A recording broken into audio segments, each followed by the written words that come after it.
Hi, how are you?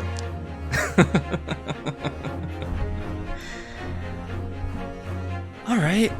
Oh wait, a little lower, I suppose. Is that good? Over here? Over here. Yeah! Yo, yo, yo. Hello, hello, hello.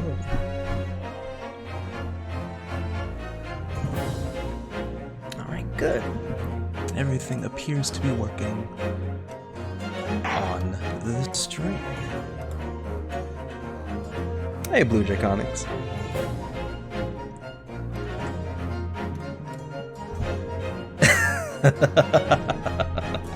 We've leveled up, ladies and gentlemen. We have a face cam. This is going to be a new... Well, hold on a second. Let me see if I can lower. Can I lower?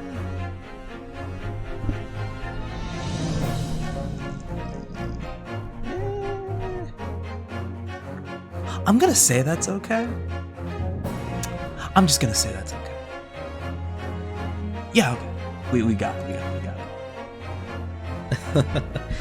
Yes, we've leveled up. Thanks to a very generous donation by one mother who has let me borrow it for my nightly streams, to be returned for her actual work in the morning. We have a face cam, and it will add something. We'll see what we can do. Just a little extra spice, I suppose. We do love Mother. Very appreciative. Very appreciative of her.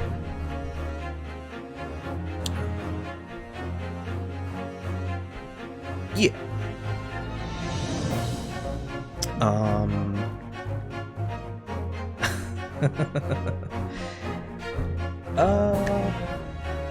Well, I hope everybody's day was great today.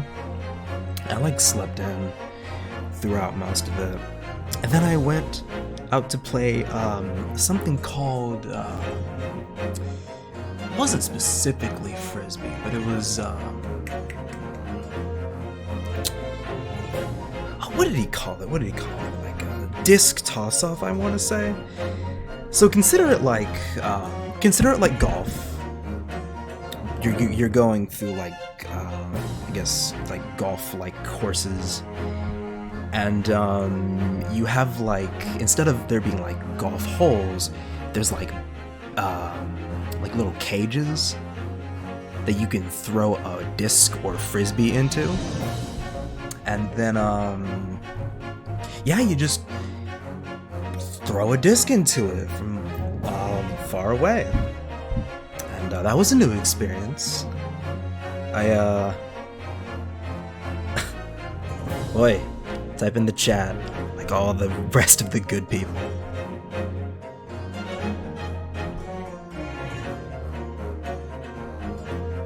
Come on. He knows what he's doing. Anywho,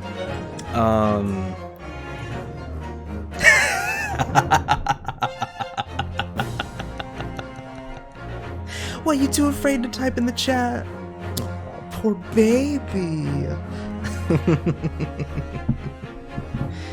I'm not addressing your questions unless if it's in the chat where everybody can see, Noah. Come on. Oh. No fun time for you.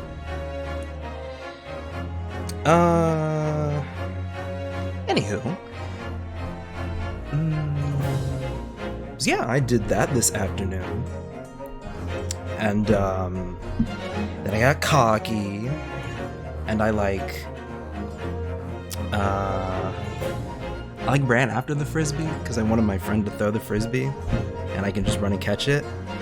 Suffered a terrible cramp, the likes of which I haven't felt in a very long time. And I was like, oh, dumbass, you didn't stretch.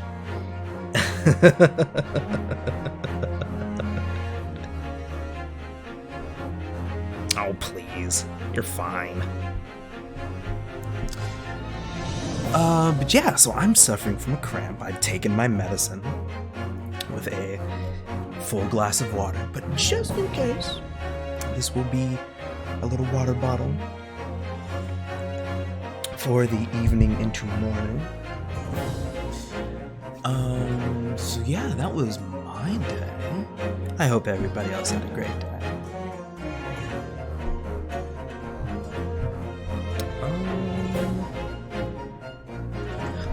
I guess to the 0 people who are curious, this is my Legend of Zelda poster that I got from, goodness, what was it? It was from a mall near an area where I live. It's a very nice poster. And that's just where I happen to keep it. So it will be there. It's a very nice poster. Very nice poster. Now that I think about it, I don't think, hold on, can I get that? Yep, but barely. I don't think I've ever seen Sheik use this knife before. Unless if I'm like misremembering something. Maybe that was Project M, where she had like a knife thing. I don't remember. Yeah, it's a very minimalist setup. Good mic, good camera, good people. What more could I ask for?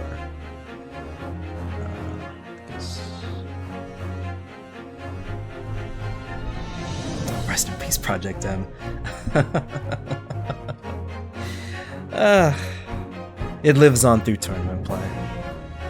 I think. Maybe. Fireside chat?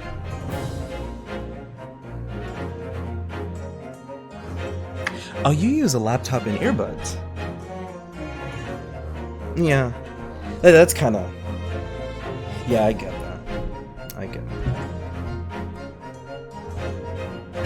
it. Nothing wrong with the basic setup if you know how to work it.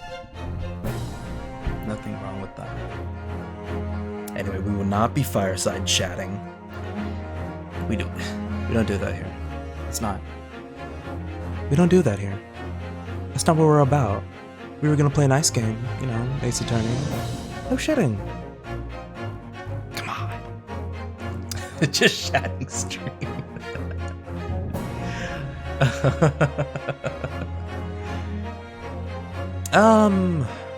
Maybe one day I can just have a stream where we can just... How do I delete a chat? I don't know. I don't think that's a thing you can do. You're just gonna have to live with that. So sorry, so sorry. But maybe one day, when I'm through with maybe the first game of The Great Ace Attorney, I can do just a little stream where we just talk and discuss things, and maybe I'll get my web browser thing set up. But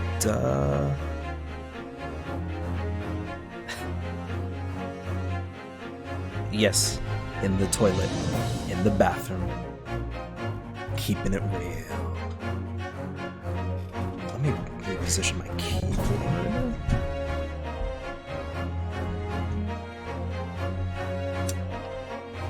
Grab emergency protein bar and the water, and I think, wait,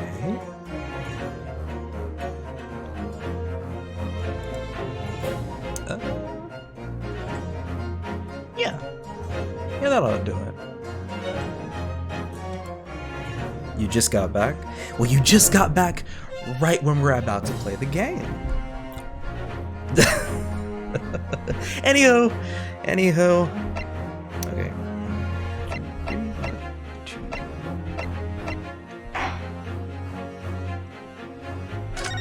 Alright, so last time we left off, we finished the investigation section of the fourth case, and we have accepted the case of Soseki Natsume.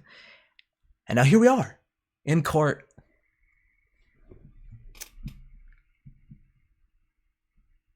Yay! Have an emote about that. I'm not sure what that means. Could you please elaborate? Okay. So we'll go ahead and get started. Well, I never expected this. Who'd have thought we'd be back here again so soon? We are on a study tour of Great Britain, with the intention of learning the country's legal practices. In order to research the latest court procedures here, we need as much court experience as possible. Well, yes, I suppose that's true, but for the person in the dock, it may well be his or her one and only time in court, and it could be life-changing.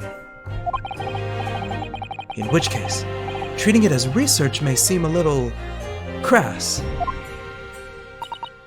Oh, when you put it like that, you're quite right.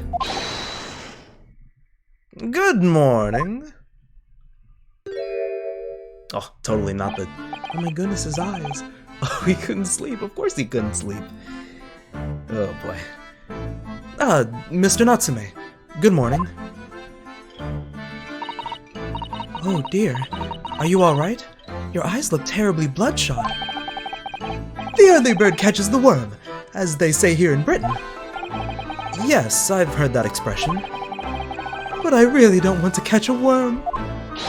So I tried desperately not to wake up early, but I was so worried I couldn't catch a wink. And now, I'm absolutely exhausted as a result. Do all literary people take things so literally? Thank you for putting your faith in us today, Mr. Natsume. Kinda doesn't have a choice at this point. I wish I had 9 lives! My whole future hangs in the balance! I'm too terrified to tremble! Really? Because I can feel tremors in the floor. I can't do this! I can't take it! Although, locum student Mr. Naruhodo Esquire. Yes? I caught a glimpse of the public gallery as I walked by the courtroom. It looked like the opening night of the opera. There were so many people.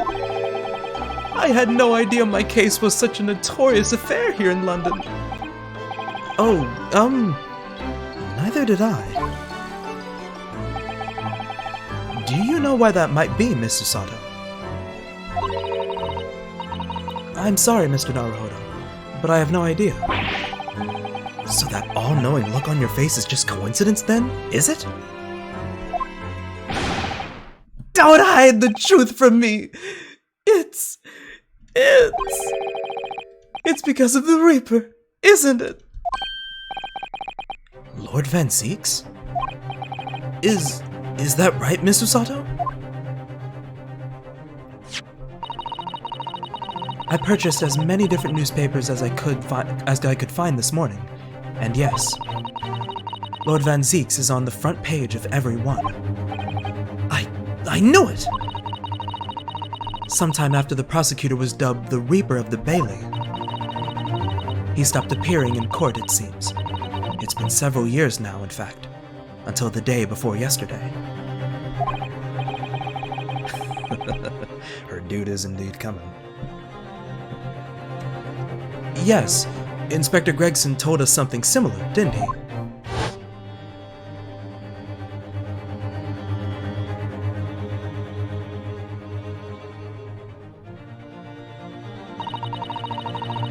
The trial 2 days ago marked Lord Van Zeek's return to the courtroom after a very long hiatus. The trial of Magnus McGilded. Ugh, what a harrowing experience that was.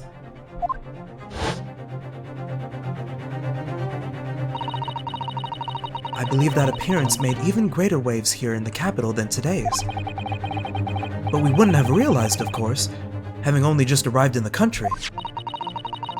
Why is the Reaper back in the Bailey so soon, for what appears to be a mundane murder? That's the question the papers are asking, and they are all speculating various answers. Mundane! Mundane! It's the most significant saga of the century to some of us! Oh dear, I mean no offense, Mr. Natsume, but that's how the papers are describing it. Well, lest we all forget the fact that it could spark an international incident. Obviously, the reappearance of this infamous prosecutor has caught people's attention. But there's another blatant similarity with the trial of 2 days ago. Yes, I agree. Locum student Mr. Naruhodo Esquire. It's you! Me?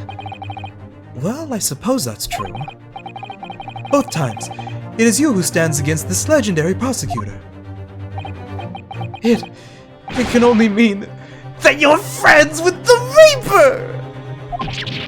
Please! I don't rub shoulders with Deathbringers. Then why does every trial we get murder?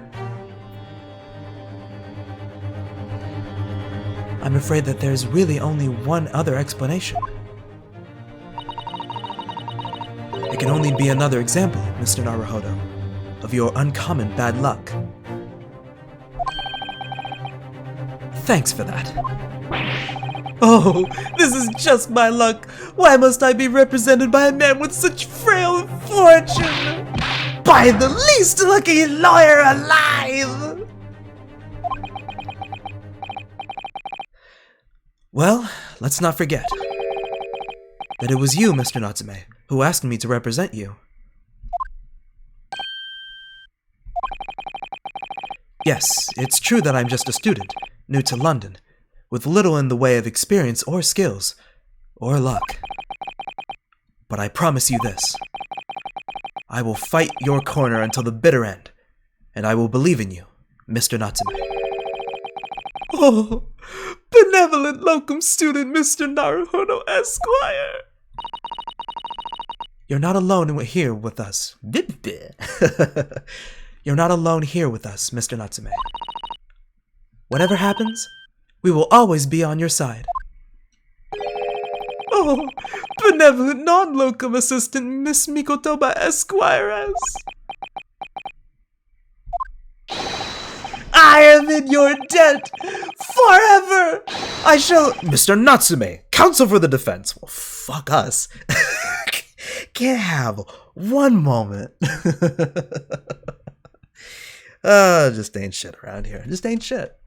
Just with the times. The court session is about to begin. Kindly make your way into the courtroom at once.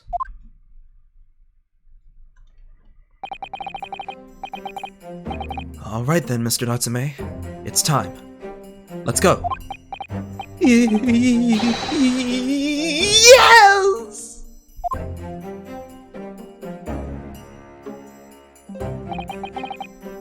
This is it. My second appearance in a British courtroom. And my second trial against the Reaper. I hope you're watching over me, Kazuma. Because this time, I won't let my faith waver. I'll believe in my client to the last. Just like you believed in me. I believe I can do this now. I'm ready for this fight. Good deal, good deal. I wonder what the guards think of this. They're just on guard. It's murder, whatever. Everything's crazy in here. It's an Ace Attorney game. How did he die again? He got pushed. Fell on the bed.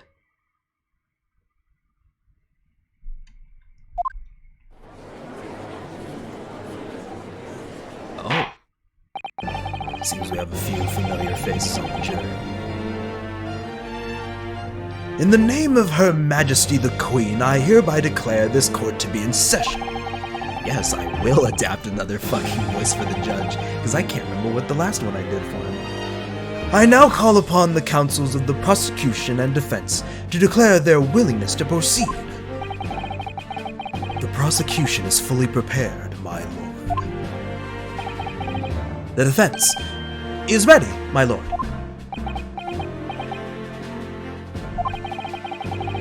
The Nipponese are a truly fascinating breed. Sorry, what? Lord Strongheart has told me all about you. That you're a student who arrived in London but 2 days ago. A mere amateur. Do you have a point?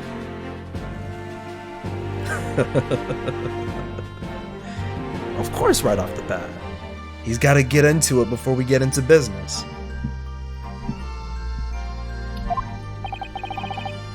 Being a compatriot, you feel compelled to try to help the accused, I suppose. Typical Nipponese arrogance. Forgive me, but I do not believe arrogance is an appropriate description. Susato-san. After all, at our previous encounter, the defendant was found to be innocent.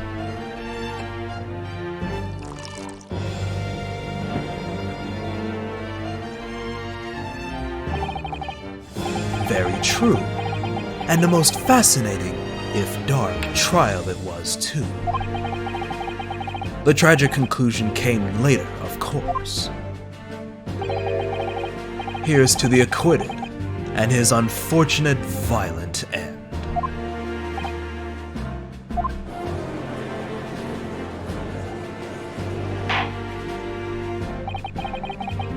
Thank you, counsels. I see both sides are in fine fettle. Now, ladies and gentlemen of the jury, are you ready to carry out your duties here in court as impartial members of the public? You never know when you might be down on your luck, but I believe in fair play for everyone. Well, I must warn you, I'm rather more ruthless than I appear. Oh well, not me. What you see is what you get. I'm a peace-loving fellow. I'm afraid to say, I think it's quite possible that mustached foreigner did the deed. Come on, what are we waiting for? No doubt he did it anyway. Sorry. Didn't quite catch that.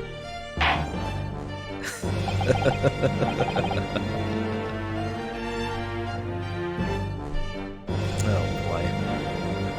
Very well. Let us proceed. Your opening statement, if you please, Lord Van Zeeks. Very recently, Great Britain signed an alliance with the rising power in the Far East. The accused in the dock today is a student from that same land, a certain Mr. Soseki Natsume. And while our country has extended this foreign student the warmest of welcomes, regrettably, the kindness has not been returned. In fact, this student is accused of a most sinister act. Of plunging a knife into the back of an innocent woman who was doing nothing but walking down the street. A knife crime? I tell you from bitter experience, those are the worst. Bloody oath they are. Just look at that sallow complexion and short stature. He's one of those dreadful Japanese. Come on, let's get this over with. With me now, everyone. 1, 2, 3. Sorry. Didn't quite catch that. Pray, forgive the discourtesy of smashing my hallowed chalice here in this great chamber. Allow me to call the first witness to the stand. Very well. Bailiff, lead the inspector in, please.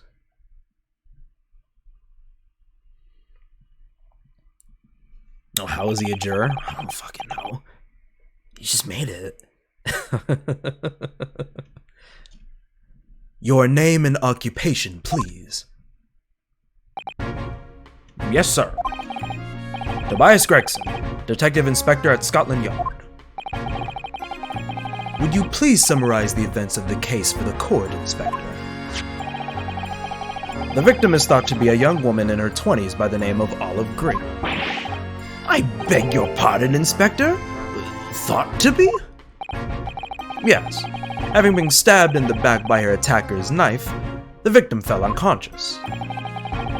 That was 3 days ago now, and she's been comatose ever since. What? So they don't even know who she is for sure? Comatose, I see. But her life is not in danger? Fortunately for the Eastern student, the charge will not be murder. Pray, elaborate on the details, Inspector. Sir, if I could ask everyone to look at this street map. As I mentioned, the incident took place 3 days ago, at around 5 in the afternoon. It happened on the pavement running alongside Briar Road, a wide thoroughfare for horse-drawn vehicles. It had not been long since it stopped snowing as the victim, Miss Green, was walking down the street. Out of the blue, she was approached from behind by the accused and stabbed in the back.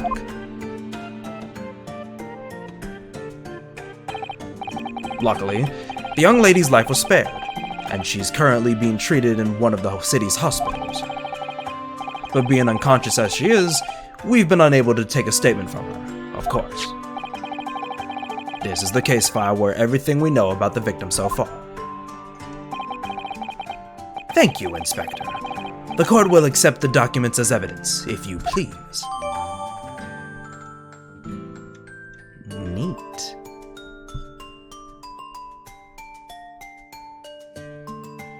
Of course we need more. That's why we gotta press witnesses. 2 of which we do know. What of the weapon that was used? Sir, I have that here. It was removed from the victim's back. Ouch. That big thing is starting to make me scared to walk down the street now. With a heavy blade like that, almost anybody would have been able to stab the poor woman. Even the scragged-looking Soseki-san, I suppose. A common or garden? A common or garden? Common or garden? Is that intentional? I suppose that's intentional, I'm not really sure. Oh well. I guess it means the same thing whether it's commoner or just common or. A common or garden jackknife, I would say. Rather nondescript. Thank you, Inspector. The court accepts the blade as evidence.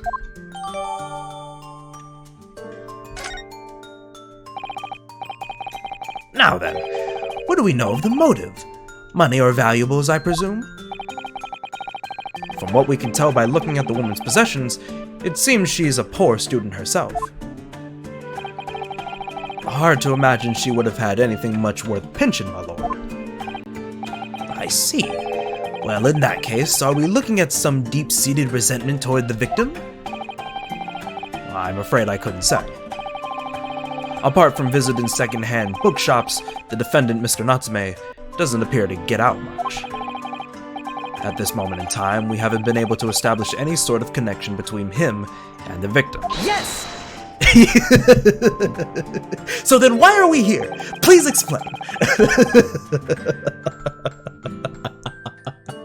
He said, bet. Early lunch break, everybody. We're out of here.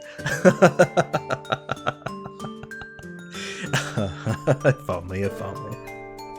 Well, maybe he's about to do something right now. If theft and grievance has been ruled out as a motive, what reason could Mr. Natsume possibly have had for stabbing the young woman? Yet you arrested the man in spite of that, in a totally unjustified and heavy-handed way. Objection! Oh.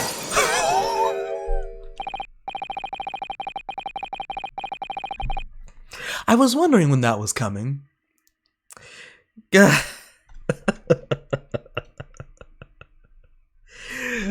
you better hope no one was behind there. That wasn't against the wall. That looked like it went into the gallery. Well, no one seems to be screaming in pain, but, oh, dear.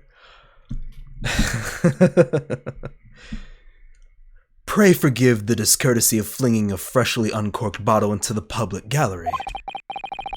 But your words have soured its hallowed bouquet. For it is you, my learned friend, who is being heavy-handed here. What? But I haven't even slammed my desk yet. Scotland Yard does not arrest people without good cause. That should be beyond question. All right, the witnesses. Inspector Gregson, the prosecution calls for your formal testimony. Explain to the court precisely why the constabulary came to arrest the Nipponese student. Yes, sir.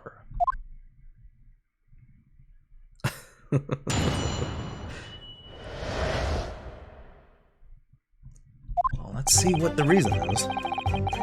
As I said, it was 5 o'clock in the afternoon when the incident occurred, and there was an unusually light fog. Visibility was reasonably good, and there was no one else but the victim and the accused.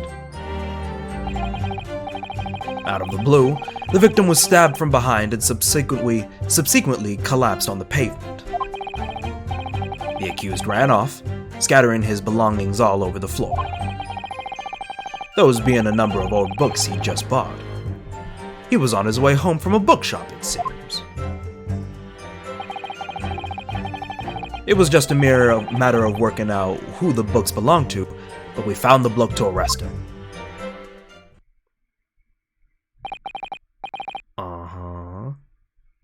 Oh, Taven, welcome to the stream. Glad you can make it. Old books, you say?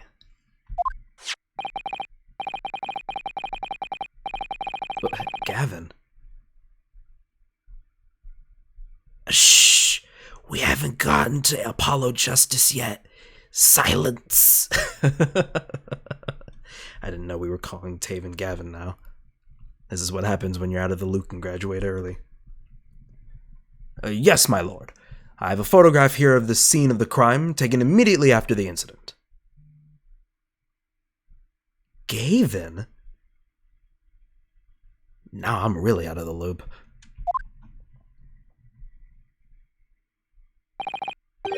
Ah, yes. I can clearly see the books to which you are referring.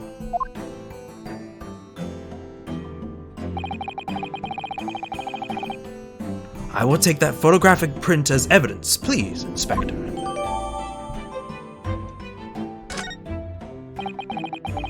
You Nipponese are a spineless breed, too cowardly to admit defeat.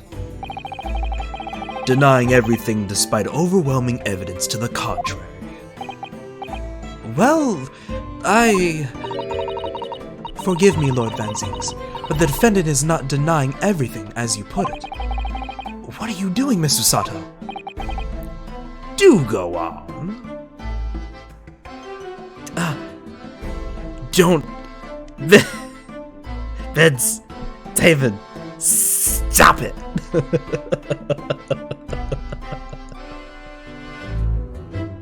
Your messages are appreciated, though. Love you lots. Do go on. I love you so much. No. Mr. Natsume has admitted to playing some part in the incident. Isn't that right, Mr. Naruhodo?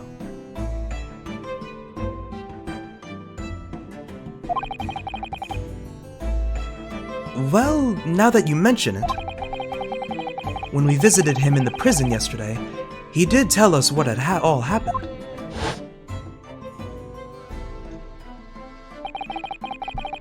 As I was walking along that accursed pavement, I could make out the sole silhouette of another ahead of me.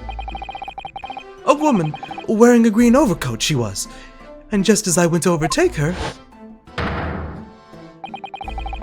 she suddenly let out a little scream and collapsed onto the cold, hard slabs of stone at my feet. I was terrified. I had to get away from there. So I ran as fast as my legs would carry me back to my accursed lodgings.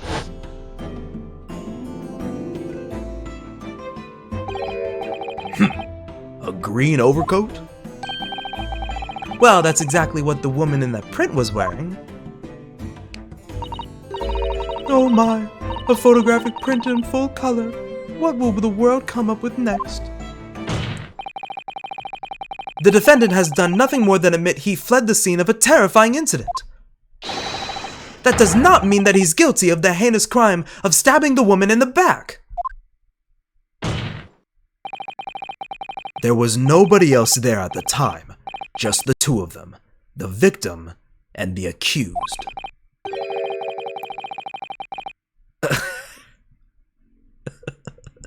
Natty baby, hurry down the chimney tonight. It's not Christmas yet, guys. Stop it.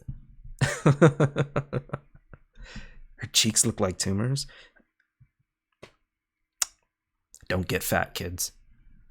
That could lead to diabetes. In other words, there is nobody else who could possibly have stabbed the woman. A fact that the accused concedes. It seems this cross-examination could prove to be pivotal, counsel. Proceed, please. Yes, my lord. Nothing for it. I have to use this cross-examination to turn the tables here. It's our only chance.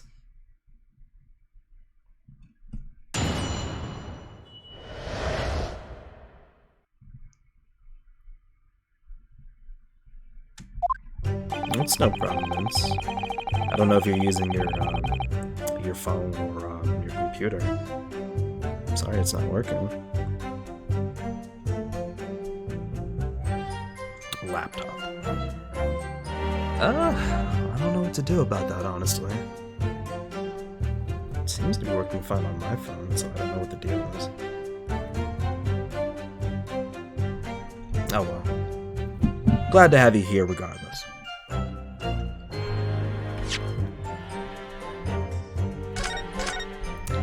Man, the game just scares me whenever it does that. It's these constant freezing. Alright. Press! Hold it!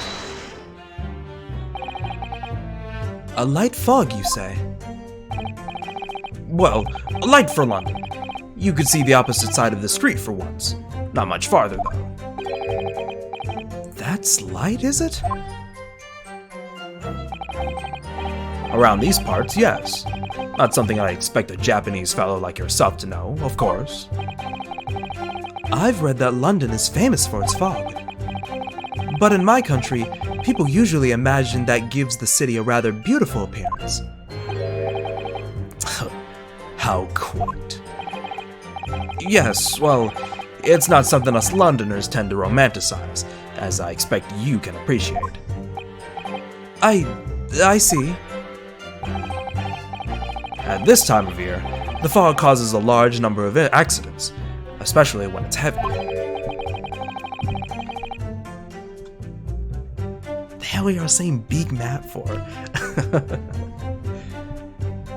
Sometimes you can't even see your own hand at the end of your arm. Indeed. The other day I was very nearly trampled by horses before I could see the carriage they were pulling. Ugh. Susato-san and I should definitely remember to stop, look, and listen. However, on the day that concerns us, the fog was somewhat lighter than usual. A fact no doubt lamented by the accused.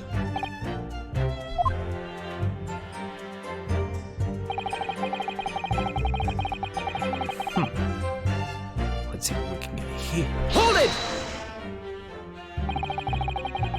How are you able to state that with any certainty? Quite simply, my learned friend, because that is what the witnesses to this crime have told us. Ah, yes. Inspector Gregson mentioned the witnesses yesterday, didn't he? That's right. One of them is a policeman, I believe. from Scotland Yard.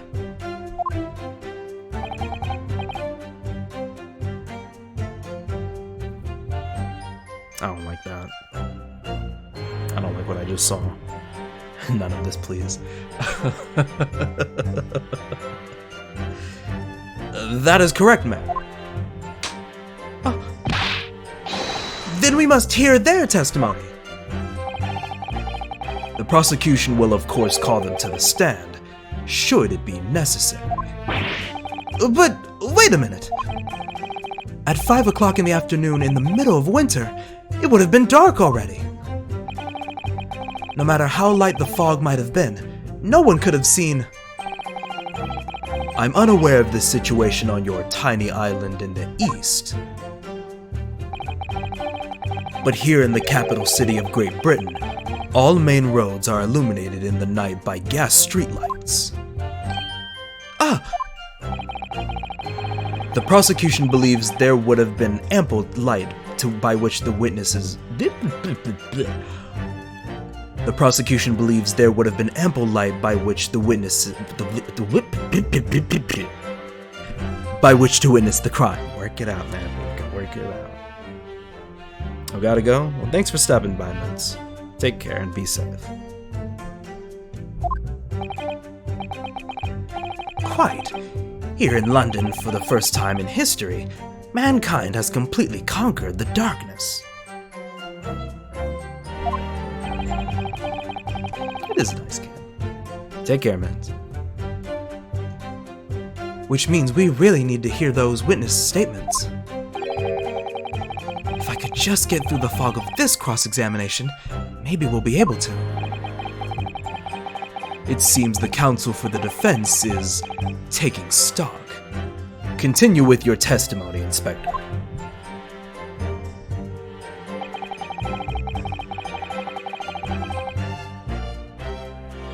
Hold it!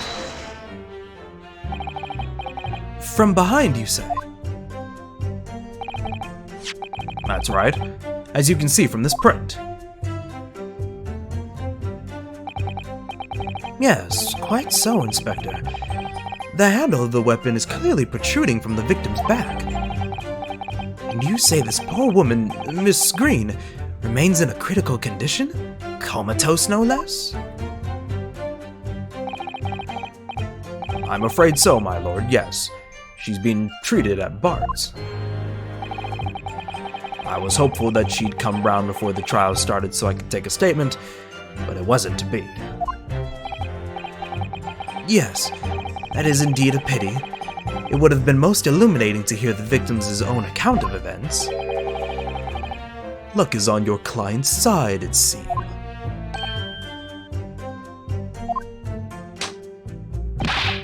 On the contrary, my client has been exceedingly unlucky.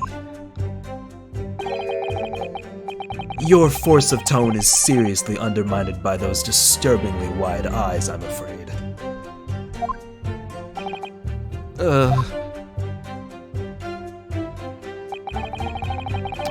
nothing of note there.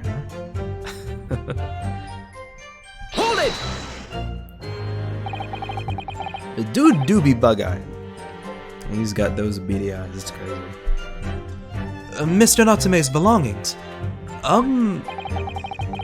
I think you'll find it's all there in photographic print of the crime scene.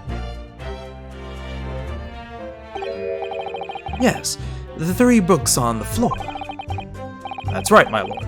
Second-hand books they were. Irreparably damaged after falling in the snow, of course.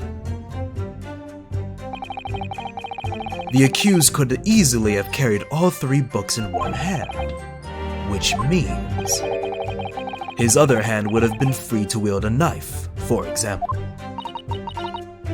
He's very clever, isn't he? What do you mean? He's made it extremely hard for you to assert that Mr. Natsume had had his hands full with his books. He's managed to close the one avenue of escape we might have had before we even knew it was there.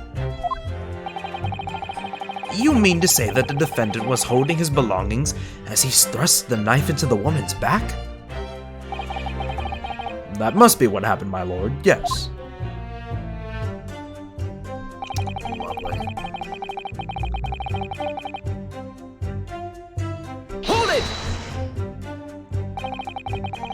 The defendant apparently visits a second-hand bookshop on a daily basis. Yes, so I understand. A shop full of old English literature.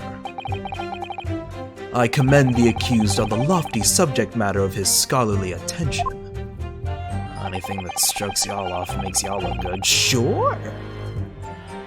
The bloke's room was stacked floor to ceiling with those musty old books. Can you tell us more about the bookshop in question, please, Inspector? Well, if I must, I'll have to ask you to look at the street map again, I'm afraid.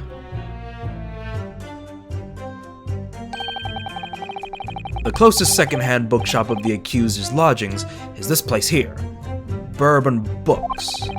A little place on the corner of Briar Road and Mersham. Mersham? Okay, Mersham Street. Mersham. As it happens, the accused is currently living in lodgings on the other side of Briar Road at the opposite end. Which means it doesn't take a genius to work out the route he would have taken home. Something like this. There is an alley? Shh.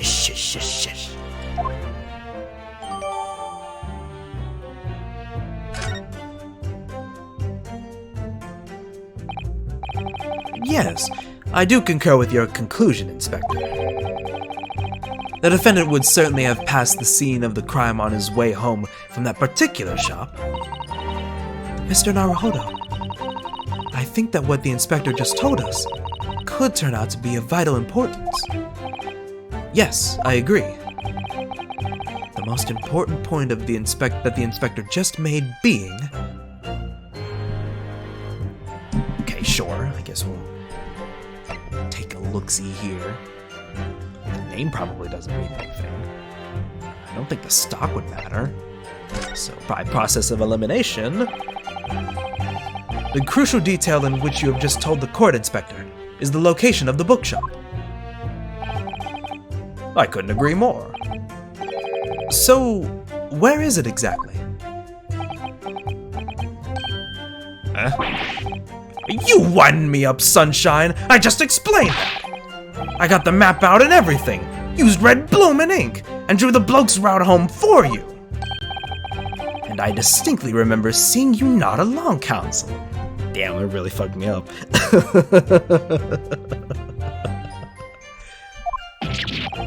Oh, yes! Yes, of course! I must have been so nervous I didn't take it in. Yes, let's go with that one. The blunder of the day goes to you, my learned friend. No, not yet. The trial's only just begun, after all. Mr. Naruhodo, I would strongly advise you to look carefully through the court record at this stage. Yes, miss. At once, miss. Sorry I made a mistake, miss. Inspector, continue with your testimony, please. But I thought that was the most important part. What happened? Go back. What do I do? Press again. Go back. What did I do wrong?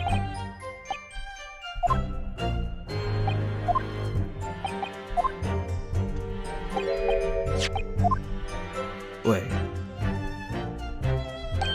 Okay. Write the location. Wait. I mean... Hold on.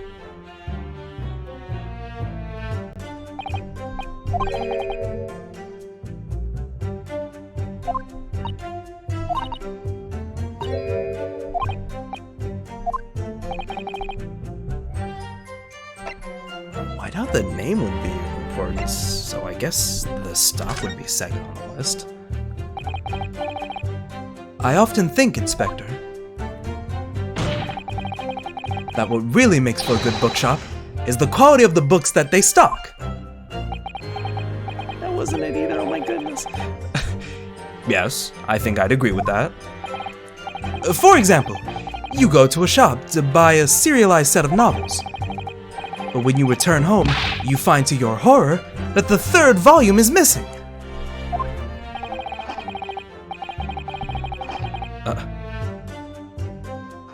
Why is Anetho asleep on the floor? Get her in some proper bedding or something. Sheesh.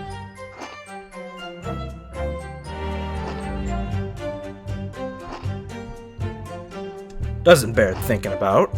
Just the sort of thing that really gets my goat. Exactly! That is the point I'm trying to make. Well, now that you two have found common ground in that fascinating scenario... Oh yeah, they did have that photo shoot. Pictures look nice. Perhaps we might continue with the cross-examination, if you're quite finished, my learned Nipponese friend. Yes! Wait, what just happened? What just happened, Mr. Naruhodo, was that you allowed yourself to be sidetracked. I would strongly advise you look carefully through the court record at this stage. Yes, miss. Sorry, I messed up, miss. What the fuck? Hold it! Model's gotta sleep. The name? But why would the name Matt... Wait, why would the name matter?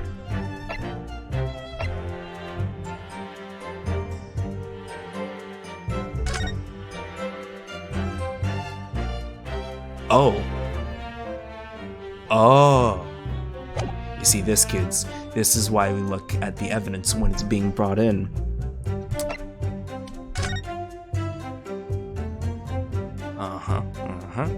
Short and stout. Raleigh beat. Well, that must be the witness. Let's see. Signs of injury. Salem was running away.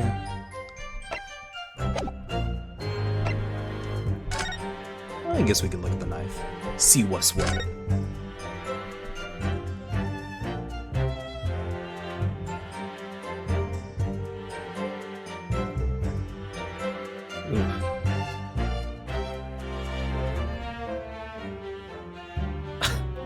Jeez. Just a rough night all around for everybody, huh? Oh, part of the tip's broken off. Oh, look here, Mr. Naruhodo. Just at the tip. A small piece of the blade appears to be missing. You're right. Well spotted, Miss Susato. I wonder what could have happened to it. Yes, you don't think it could still be lodged in the victim, do you? Oh dear, I do hope not. That sounds terribly painful. Well, no one's identified where it's at. And this appears to be the only defining detail of it. Is it in her spine? I don't fucking know. I don't even know if that happens.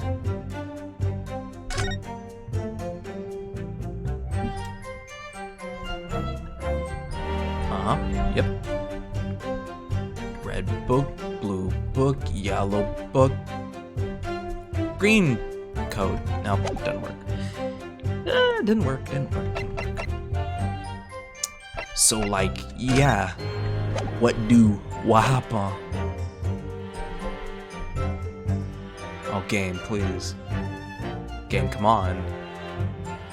Oh, no. Oh. It lives! It lives. Jesus Christ. Back from the jaws of death. So what happened here? The receipt is from your books, and yet we're pointing out bourbon books.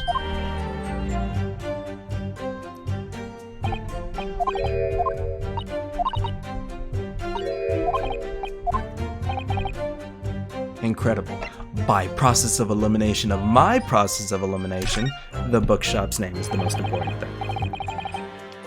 Inspector Gregson, may I ask a favor? What?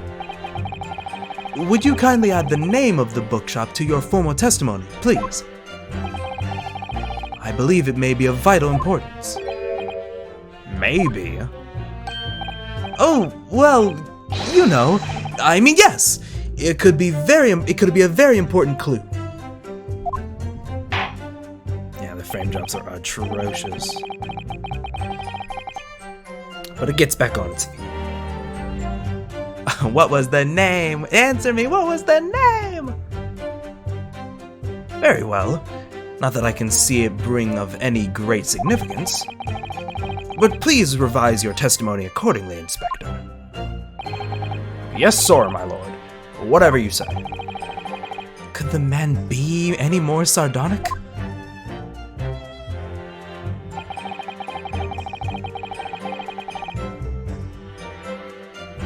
Ho, we got you now, my buddy boy. But quickly save, in case we're wrong. Awesome, water break.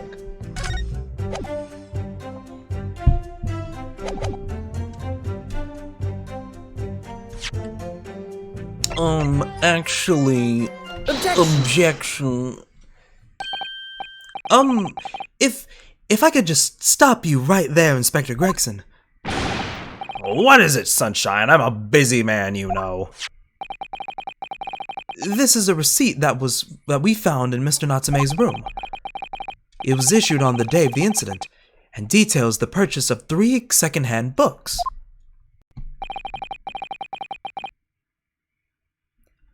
And you found that in the accused room, did you? Yes, but the point is not where the receipt was found, but the name of the shop printed on it. Go on. This receipt was issued from a bookshop called Your Books. Your Books? Y-O-R-E, I presume. Yes, my lord. So Mr. Natsume did indeed purchase a number of books at a second-hand bookshop that day.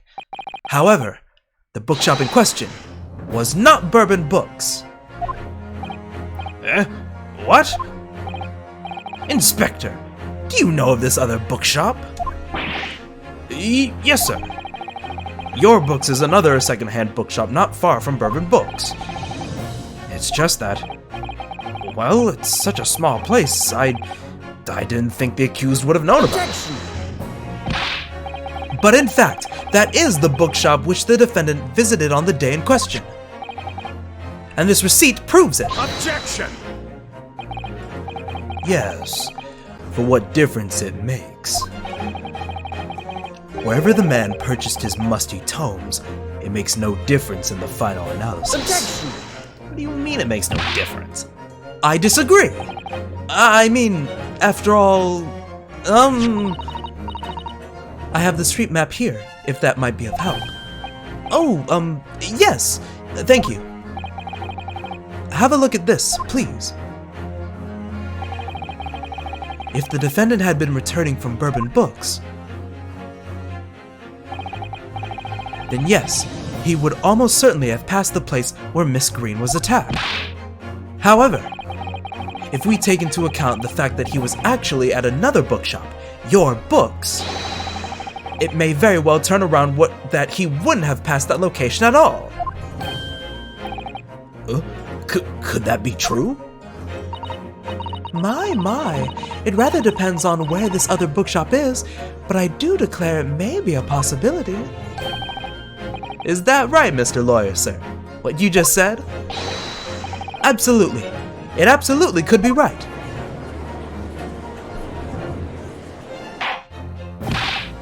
Inspector Gregson, where is this Your Books establishment?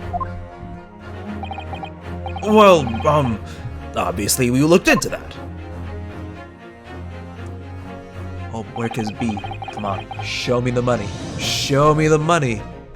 It turns out that Your Books is just here on this next corner of Merchant Street going east.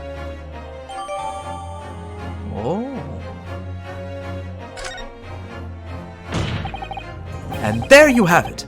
As you can clearly see now... Oh...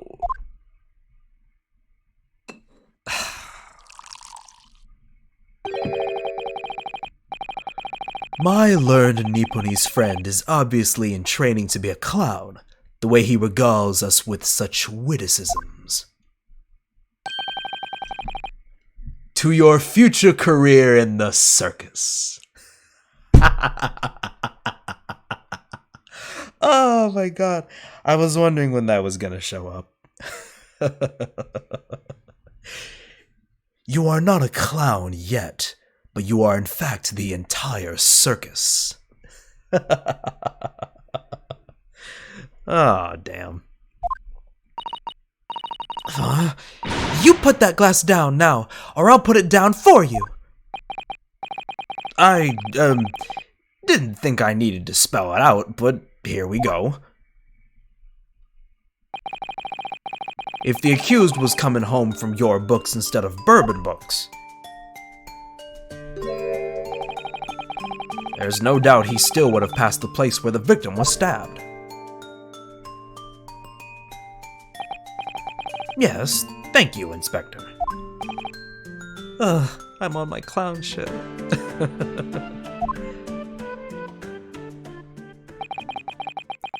Allow me to reiterate for my learned, if somewhat slow, Nipponese friend. Ouch.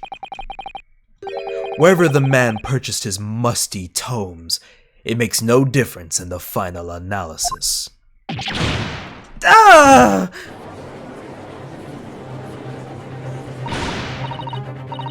As I suspected, you can't fool me, and I don't suggest you try. What did I say, huh? I've had enough of this now. Beg your pardon? Terribly sorry, but would you mind repeating that? Mr. Naruhodo, we mustn't give up. What do you mean?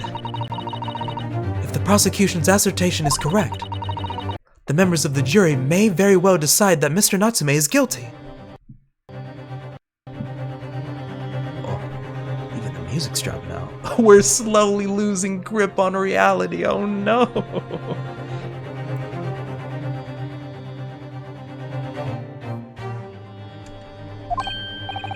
Ah! She's absolutely right. Oh my goodness. What is happening here? Game, please. The music is supposed to be on. Why are we dying? Oh no. Oh no.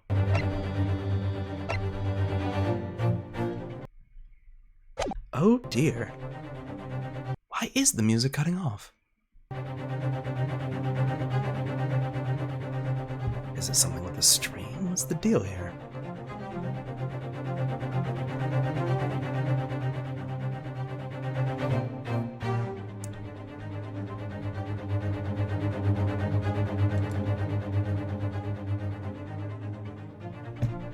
Give it a second.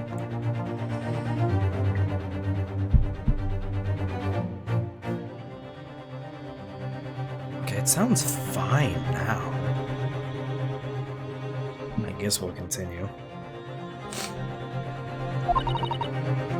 We must think. We must consider the assertion just put forward by the prosecution very, very carefully. They claim Soseki-san must have passed the location of the incident on his way home from your books. But... well, I mean, we're obviously going to raise an objection here. There is very clearly another road in which we can say that was from where he came from. So, like, yeah. Raise an objection. The assertion just made by the prosecution is fundamentally flawed. Explain yourself, counsel. Yes, my lord. You can see what I mean on this map. The clown. Oh no, the clownery's too much for the PC.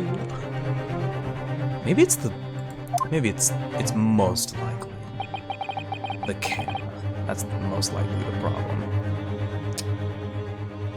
Question is, how do we... I'm gonna do some on-the-spot editing.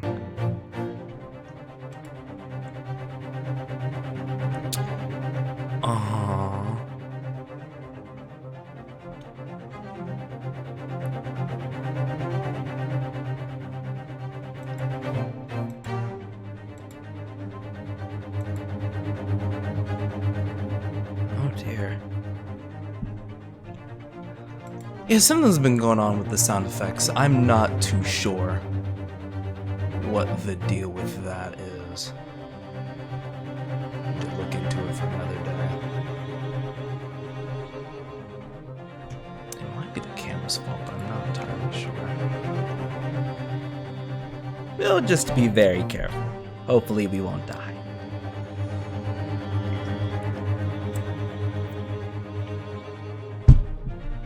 When returning from your books to his lodgings, Mr. Natsume could have followed the route suggested by the prosecution. However, that isn't the only conceivable route to take between the two places.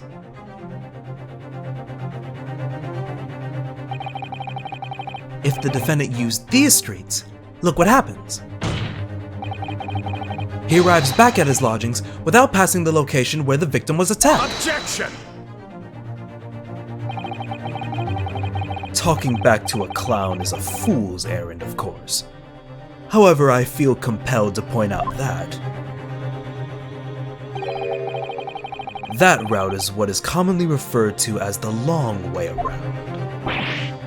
Ah. On a cold winter's night, why would any man choose to take a longer route home? Well, the answer is extremely simple.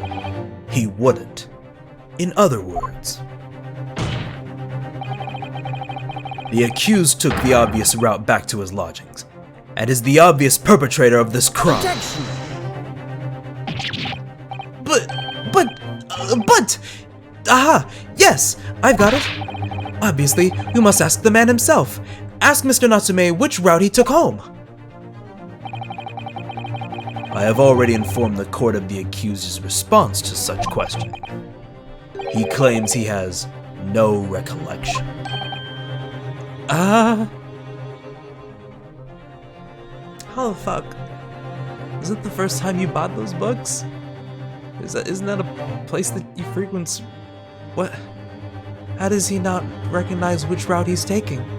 It's a left turn, or a right turn. One path is longer than the other. What do you mean you have no recollection?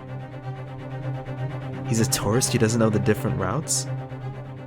It's a left turn or a right turn!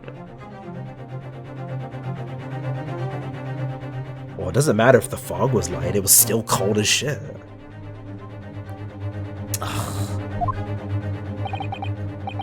That's right. As I said, the bloke seems to spend his time outside wandering aimlessly from A to B. That day was no exception. He says he doesn't remember where he was or which route he took home. How?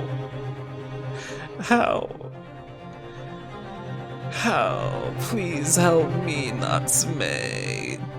Something, damn it, something!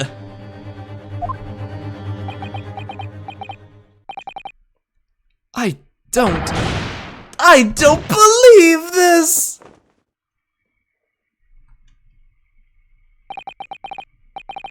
I thank you, my learned friend, and suggest that we do not waste any more of the court's time by wandering aimlessly around this subject. I'll burn. Pray, what say you, insightful jurors?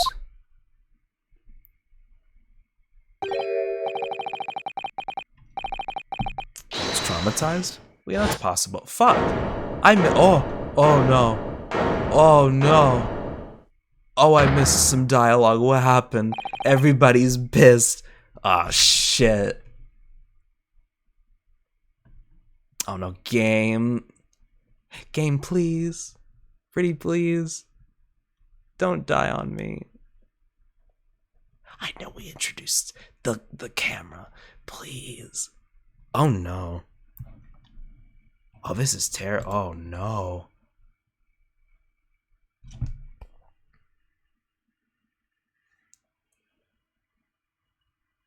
Oh no, it's just actually frozen. Fuck me.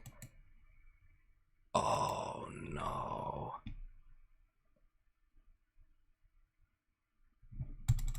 Nope. Mm-hmm. Yep. Oh shit.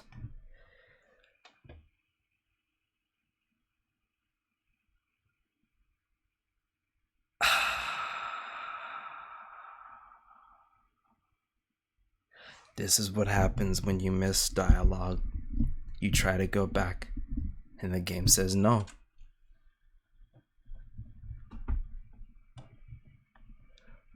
Oh, I know where we are. Nope. Alright. Reset. Just restart it, I guess. After these messages, we'll be right back. Oh boy. Alright, take 5, everybody. Take 5.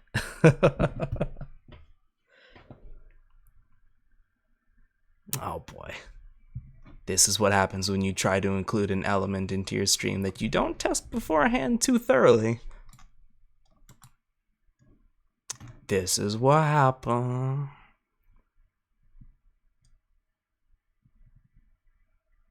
Oh, did it freeze at Final Fantasy XIV's opening scene?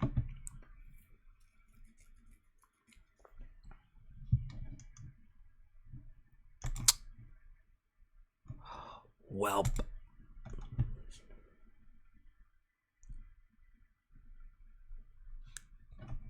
Okay, it died. Now let's make like Street Fighter and cast Resurrection.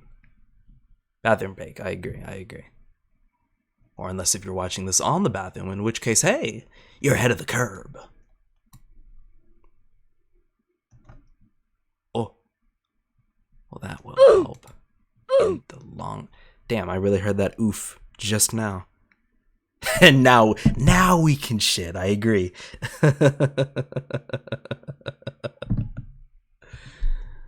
Oh, boy.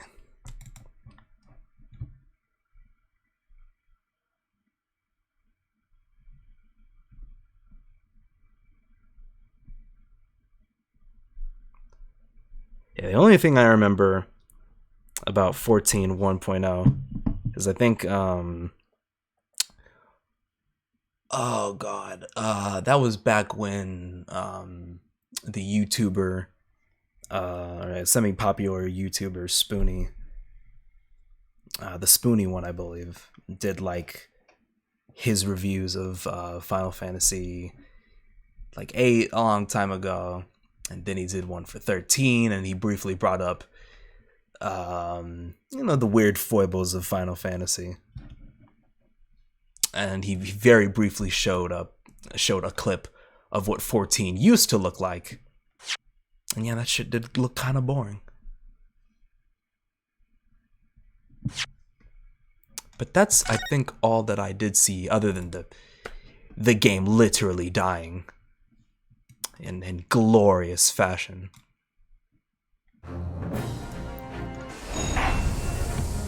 Okay. Alright. Get it back on the screen.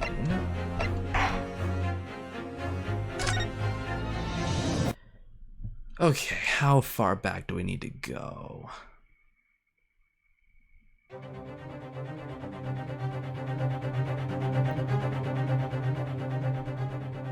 Survey says.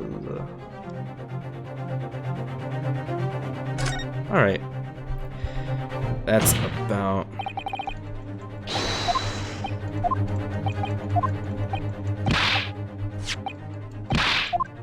A whole video about 14 1.0 in a nutshell. I may have an idea of who posted it. If you can find the link, I'd like to see it. Because I think I may know who the YouTuber Objection! did it.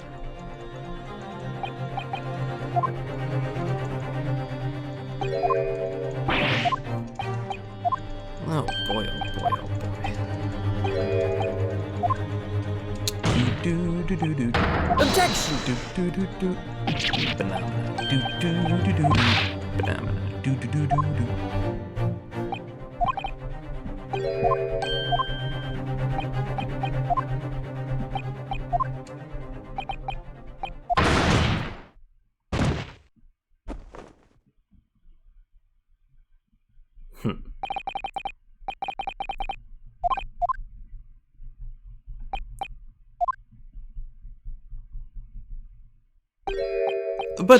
But even if that's the case, yeah, it is True Blood Seeker. Yeah, I follow True Blood Seeker.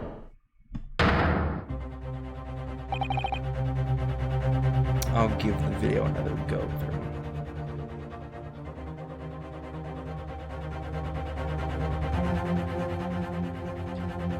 Okay, we made it back. We did it, yeah. And I missed the dialogue again. Can't have shit. Anyway.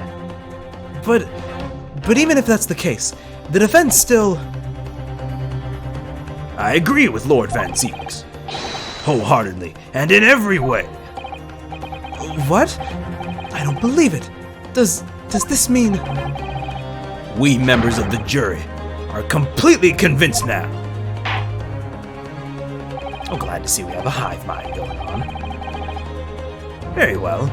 In that case, I hereby call upon all members of the jury to present your findings to the court. Guilty! Guilty. Guilty! Guilty. Guilty! Guilty! That is not the voice I expected from juror number 5.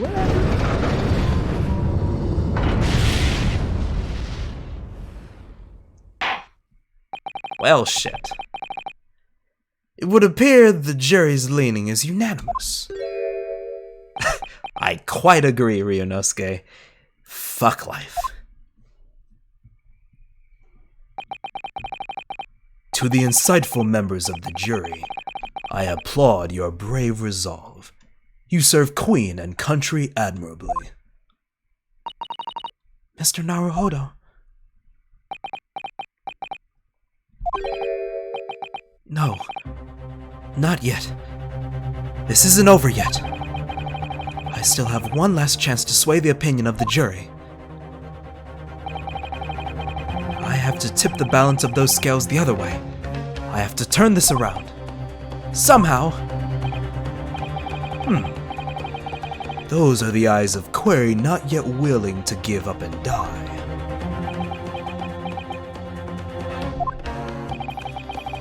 So I presume you intend to wield your rights again in this trial. Rights of the defense written into antiquated British law that should have been buried long ago. Can we turn it around? Yeah! That's the whole point of this whole series. Yeah. Thank you, Swagbaron, you said the thing. Time to tip the scales! Yeah, that was my best impression. Take it away.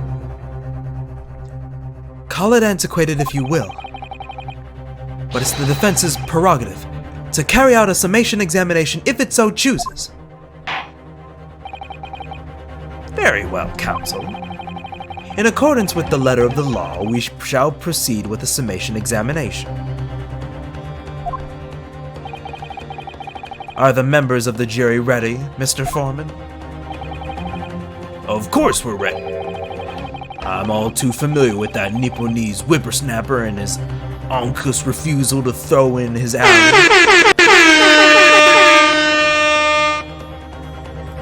Thank you for the air horn.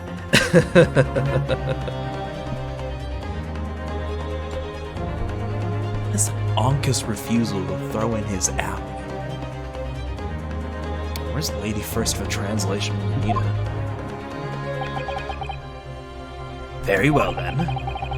Ladies and gentlemen of the jury, You will each explain on what grounds you have determined the defendant to be guilty.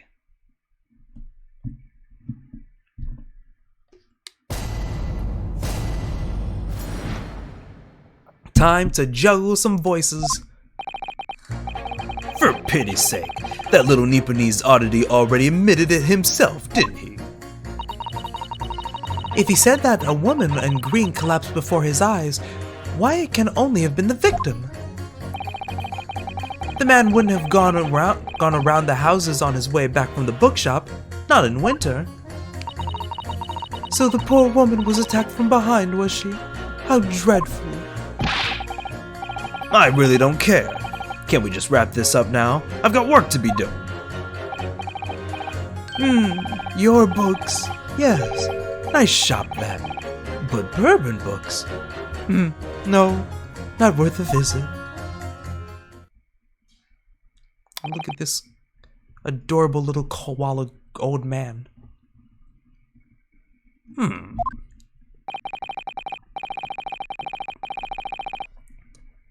With only minor exceptions, the reasons for finding the defendant guilty are all too clear.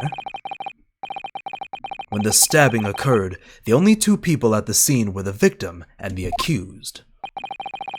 And the accused himself has admitted to seeing the victim in her green overcoat sink to the ground. Has admitted to seeing the victim in her green overcoat sink to the ground before his eyes. Furthermore, we have heard from the inspector that the defendant then fled the scene.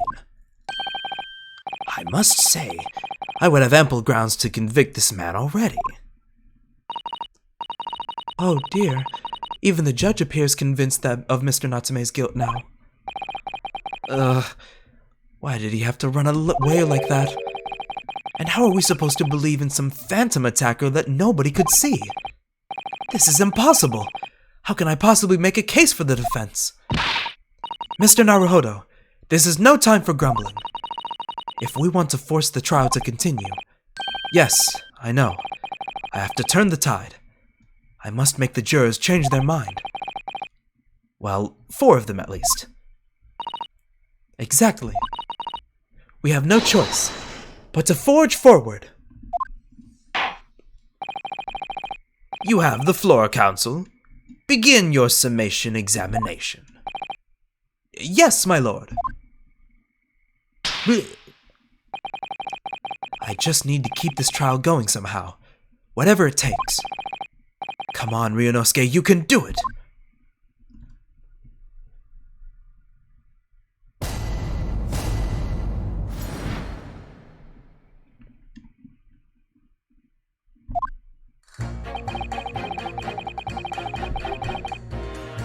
Well, alrighty then. The tried and true method of just going through all of them will surely see us the way through. Hold it! Excuse me, but aren't you... Yes, that's right. I was in the witness stand myself just 2 days ago. Yes, I had a feeling I knew your face. Or the sight of it, anyway. If I remember correctly, you're a banker, aren't you? That's right. After the gold rush went down under... Wait, that's not right. After the gold rush down under, I came back to London to work. And it was all going swimmingly until you started forsucking it. Forsick. Oh, man. Fun word. And it was all going swimmingly until you started forsicking around. Bruce Fairplay was a man of repute. Sorry? Don't think I've forgotten how you treated me the other day. You had me and that young hatter pegged as criminals. Oh, well, you know, water under the bridge.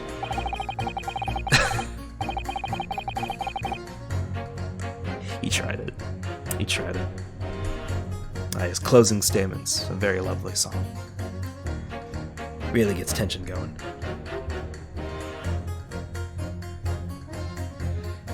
Now there's all sorts of rumors buzzing around, and the police have been badgering me non-stop.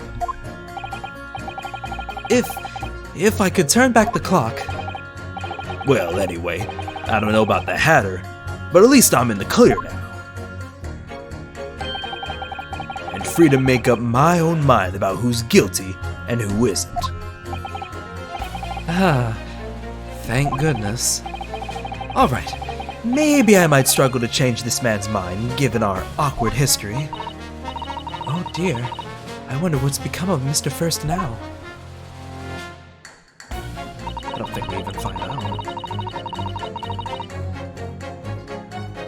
Hold it! You're right that at the time of the incident, the defendant admits to having seen someone wearing a green overcoat walking ahead of him. Well, quiet. That's precisely my point. Clearly that someone wearing green was the victim. And clearly that funny little Nipponese man with the disturbing mustache is the culprit. But let us not forget, madam, the defendant vehemently denies attacking the woman. Well, why, of course he does. If he admits to stabbing her, his life is over. The man is obviously a liver-faced coward, honestly, claiming the woman simply collapsed before his eyes. But if that's a lie you're suggesting, do you not think he would have concocted something more credible? Oh, I really couldn't say. After all, you are foreign. Who's to say what goes through your funny little minds? I could tell you what's going through my funny little mind right now, but you wouldn't like it. I do declare the man has already made the admission. He himself has stated that there was nobody else around. Surely the conclusion is obvious. No one else could possibly have committed this awful crime. If no one else could have done it, the accused must be the man. Really, it couldn't be more simple. Your argument is compelling in its simplicity, I must admit. Oh my, you are too kind, my lord. That went well. For her. Moving along.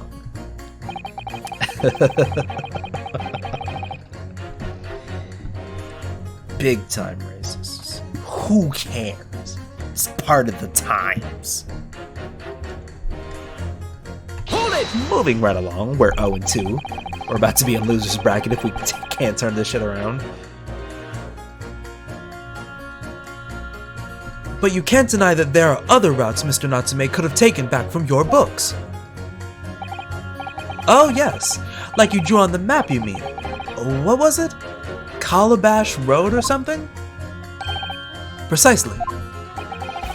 But it seems to me that what counts is whether the little Japanese fellow actually went that way or not. Well, yes, that's true.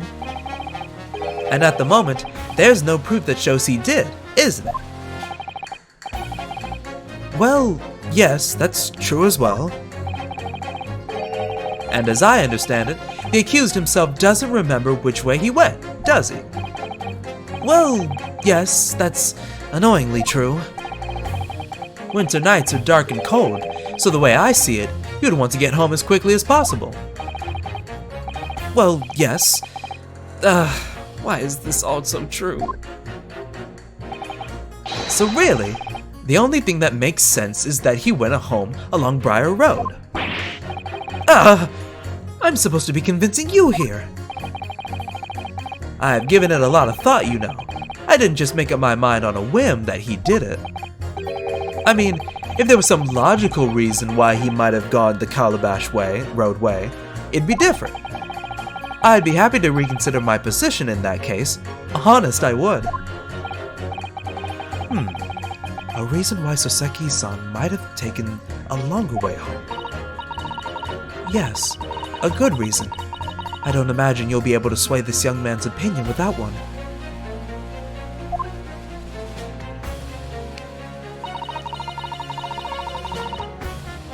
Right? We might have a chance here. Hold it! Keep on pressing!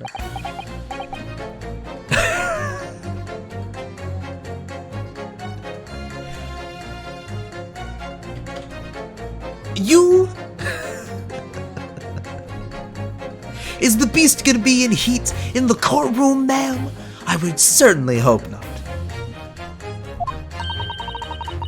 Whatever is the matter, young man? You're the wife of Mr. Garrett, aren't you? The landlord who rents Mr. Natsume's his room. The master's wife? Where do you get your ideas, sir? I'm the maid. The maid, you understand? She's keeping up that charade? This is going to be awkward. Why didn't you mention this yesterday? That you'd been selected for the jury in this trial, I mean. Well, I was told not to mention it to anyone until the day of the trial, you see. It was in the letter I received. The instructions were very clear, so I'm afraid I had no choice. I see.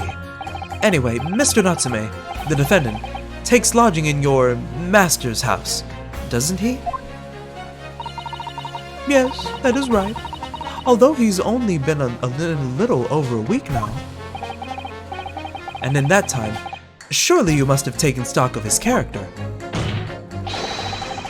Does Mr. Natsume look like the kind of man who would commit a crime such as this? Oh my goodness me, yes! He's just the sort. What?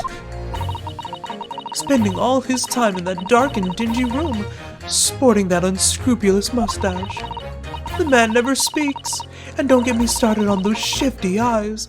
All the neighbors are talking about him. I've heard them, you know. People think he must be building a bomb in there or something. Oh dear. Poor Mr. Natsume. How could people say such things about him? He's just a harmless bookworm. Nothing more. Well, you just called him a worm, so... Anyway, I'd better be careful about inviting this maid to speak. She said enough damning things already.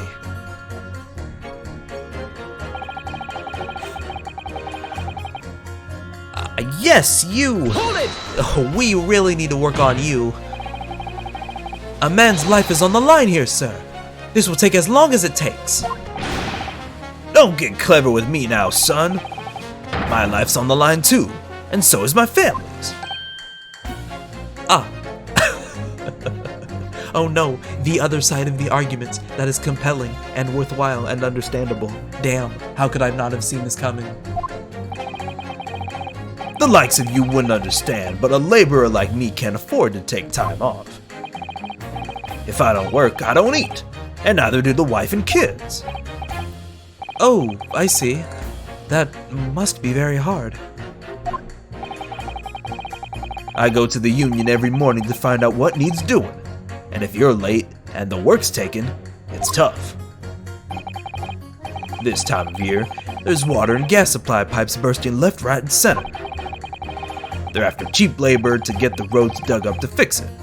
It's a hard slog from dawn till dusk, it is.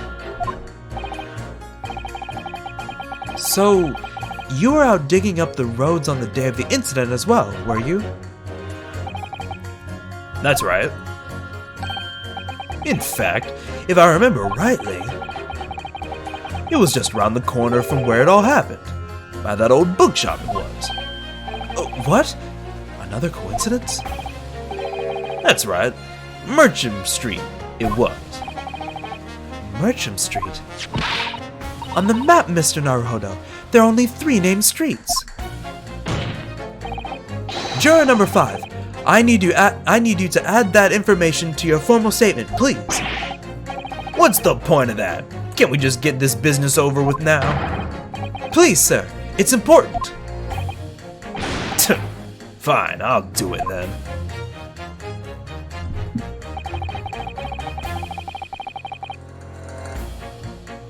Uh-huh. Guess we can use that for ammo at some point. Hold it! I guess all that's left is you. Sorry? Fold, you say? Fold what? No, what I said was hold it. What I wanted to ask was, do you visit your books often? I like the old books they have in there, yes. I enjoy reading them over a nice cup of old tea. That's my daily routine, you see. Same thing every day, including the day you all are talking about. And at what time did you visit your books on the day in question? Well, I was picking out books in there all afternoon, and it would have been just before 5 that I left. Can we press him again? Most likely. If we don't get anything after juror number 6, then yeah, we'll most likely press him again.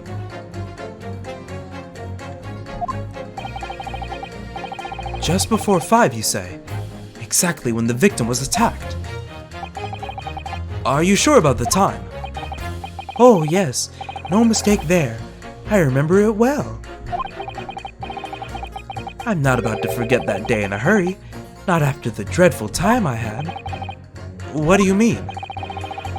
Well, I was walking down Calabash Road when I slipped on the ice and donked my head.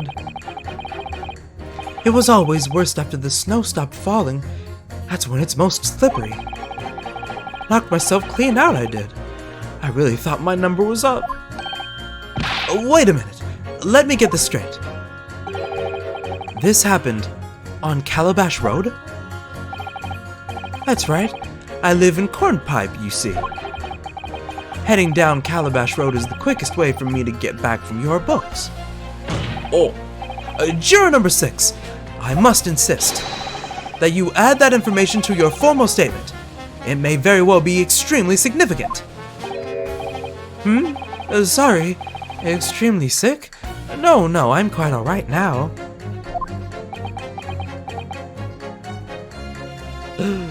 He's wearing green. Maybe it's just fashionable to wear green. They do have similar stature.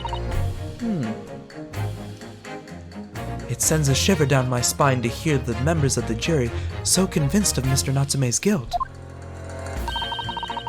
But I can't help feeling that some of their opinions...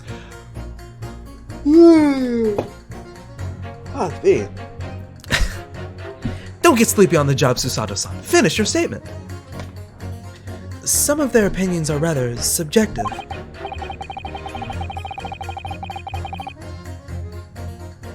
I agree.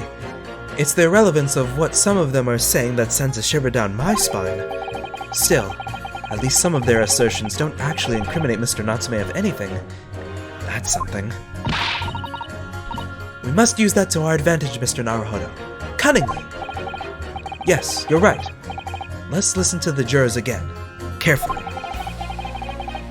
I'm sorry, it's sometimes sleepy time. And if any of their assertions are in odds, I'll pit them mercilessly against each other. Yes, don't hold back. Pit them all against each other. Oh, hey. Hold it! So, if I understand correctly, you are a day laborer and you were doing road maintenance that day. That's right. Like I said, you got a lot of burst gas and water pipes underground in the middle of winter. It's the only time of year fellows like me can actually make a few bob, and I'm missing out on today. And when you say from dawn till dusk... Well, the work has to be completed within the day, you see. No coaches or pedestrians can pass while it's happening. I wonder if I could trouble you, sir, to mark on the street map the exact location of the works you were carrying out. Give it here, then. Let me have a look. Ooh. Right, let's see, then. Here we are, Merchant Street. Yes, it was just here, like. It was a tidy gig, I can tell you. We had to get through all the drifts of snow that had frozen solid. And what sort of time did you finish the work? Well, we started in the morning and we canned to finish before gone 6, I'd say. The snow had stopped coming down, but it was long past dark for sure. That means the road work was still going on when Miss Green was attacked at around 5 o'clock. Road works on Merchant Street, huh?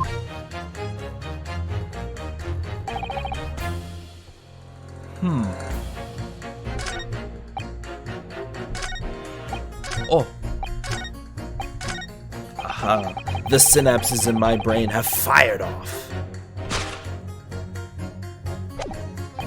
But let's just say, in case. Just in case. Good old safe scum never hurt anybody, certainly not. Hold it!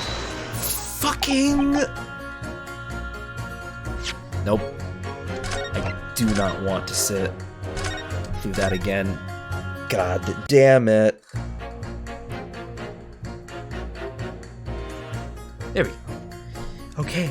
C. It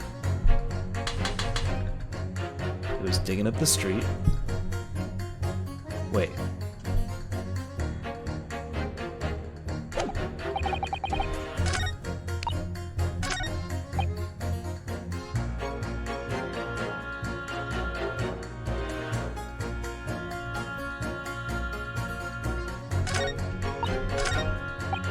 Am I wrong here? I mean, that sounds right.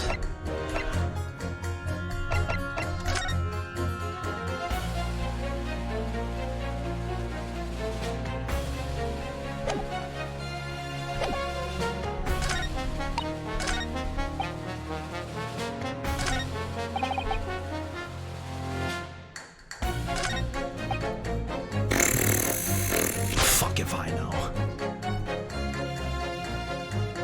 Digging up Merchant Street.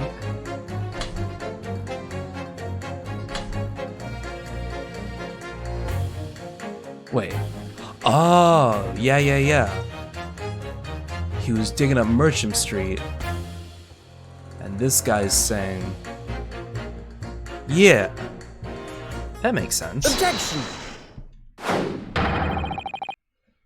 Hooray! Those two, oh, I already blew it. Hold on.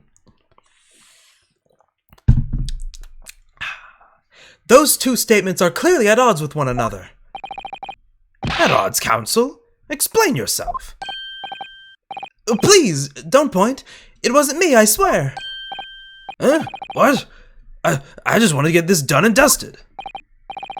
Well, juror number 3? Oh, me, sir? What do you mean? Juror number 5's words just now are extremely significant. Let's take a moment to consider the implications of what's been said on our map of the local area. On the day in question, Mr. Natsume visited this bookshop to purchase a number of second-hand books. And on the same day, we now know that there were works being carried out on Merchant Street, making it impassable. Which means that the defendant's route home could no longer have taken him along Merchant Street and down Briar Road. Oh, yes, of course. What do you think, sir? Well, yes, you can't argue with that, really, can you? You must have had a good 2 yards or more of the pavement up. Every gentleman and gentlewoman that came along had to turn back and go the other way. So the only conclusion is this. The defendant must have taken the longer route back to his lodgings. Yes, I suppose he must have. I suppose that must be right, huh? Juror number 3, you said the following. The man wouldn't have gone around the houses on his way back from the bookshop. But we see now that he had no choice. Yes! My lord, Mr. Judge, sir, if I may. Yes. I don't think I'm in all good conscience that I can say the man's guilty now. Yes, I'd like to see this trial continue so we can get to the bottom of what really happened.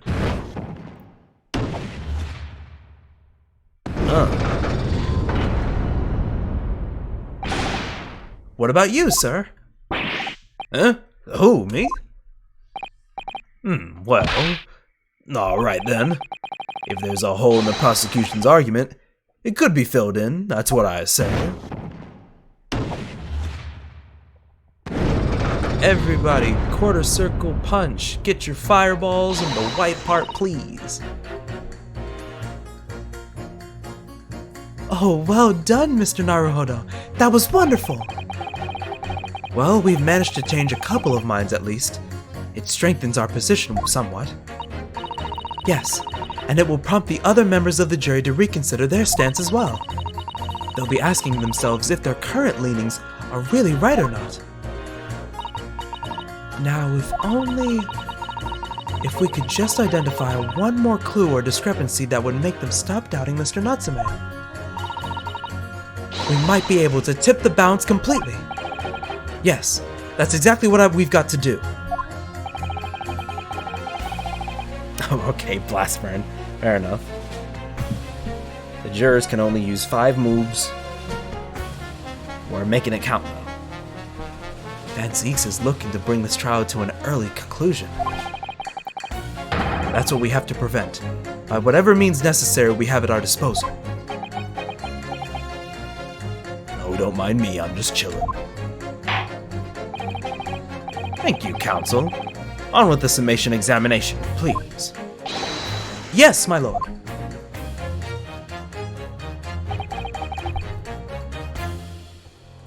Alright. Well, the next thing we should probably look into is this guy's statement. He mentions that he slipped and fell on Calabash Road. But the question is, what can we pit him against? Let's see, I slipped over that evening myself on Calabash Road. Knocked myself clean out.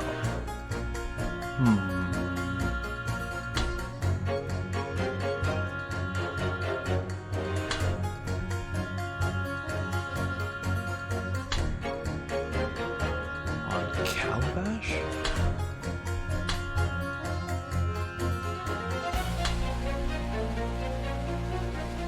Hold on.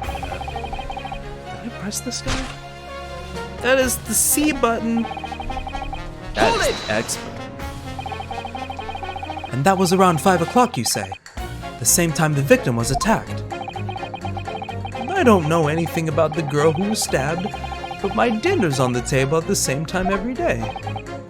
And for the record, could you please identify the precise location of your fall? Oh, goodness. It was aeons ago now. I'm not sure I can remember. It was 3 days ago. Try dredging your memory, please. Well, let me see. It was especially slippery around about... Ah, yes, I remember now. It was just on the corner here. What happened to you then? Were you alright? Well, you don't get too many people down Calabash Road, you see.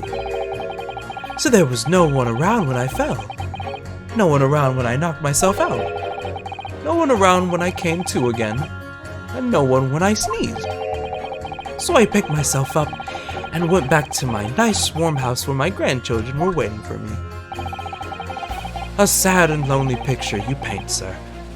You were fortunate not to have frozen to death. Yes, how lucky he wasn't more seriously injured. True. It sounds like it was very nearly another hospital admission. Or worse. Yes, one more thing. Were you wearing that same green overcoat on the day in question? Absolutely. It's the only coat I have. It took until this morning to dry out properly. Good job too, but I'd have nothing to wear here. So count your blessings, I say. Oh. I suppose we should. This gentleman certainly has a close shave there.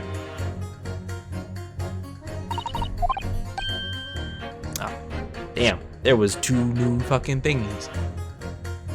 You've changed 2 of the jurors' mind, Mr. Naruhodo. Yes, just 2 more to go. Deliver the finishing blow now. It's time to turn the tables here. Wish I knew how to do a Susato takedown. I suppose words will have to suffice for now. We're not assaulting the jurors.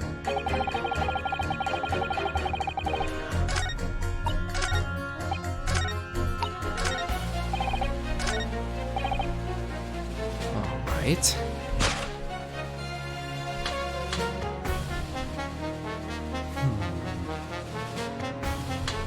I mean, dude on left and maid here don't really have the most descriptive thingies possible.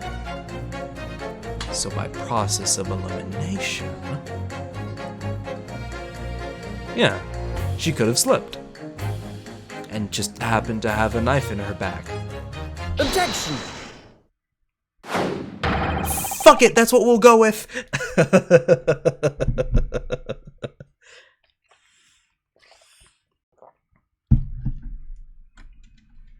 Those two statements clearly show a flaw in the jurors' reasoning. A flaw? What are you talking about, counsel? Well, juror number 2, juror number 6? My, whatever do you mean, sir?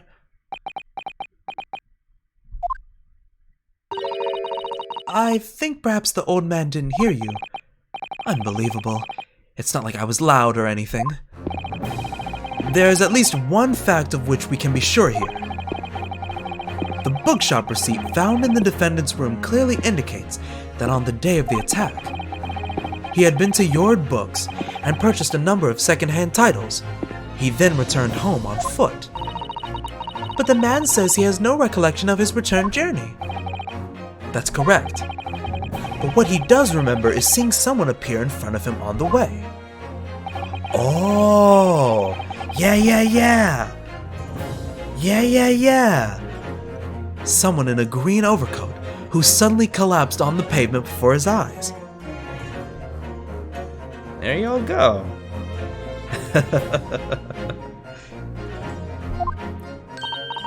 Yes, we are all well aware of this.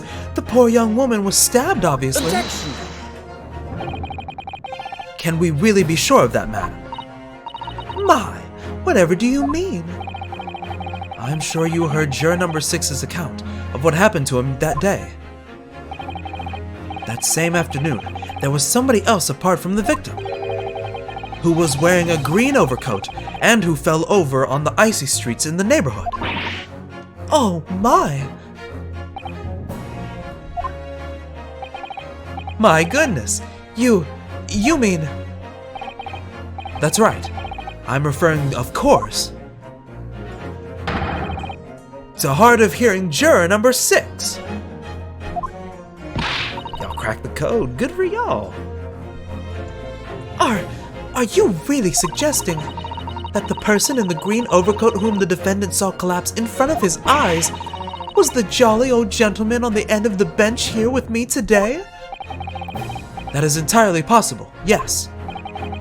After all, the old man has a somewhat similar build to the victim. Well, look at that. My goodness me. Sorry, you need a pee? Oh, what a character, what a character. And crucially, we know precisely where the old man in the green overcoat fell. On Calabash Road. Therefore, if the person whom Mr. Natsume saw collapsing in front of him was in fact juror number 6, it means the defendant must have taken the long route back to his lodgings. And if that's true, then clearly, the crime scene on Briar Road where the woman was stabbed was not on his way home. Oh my! We're killing it, yes sir. You idiot old man. If you hadn't been so daft as to be roaming around there, we'd have boxed this off hours ago. And really, what were you thinking wearing such a befuddling coat? It's his only... What did you say to me? Is it a crime for the elderly to walk the streets these days, Is it a crime to slip over on the ice? Is it a crime to keep up with the latest styles and wear a beautiful green overcoat? Is it? Couldn't have said it better myself, good sir. Couldn't have said it better myself.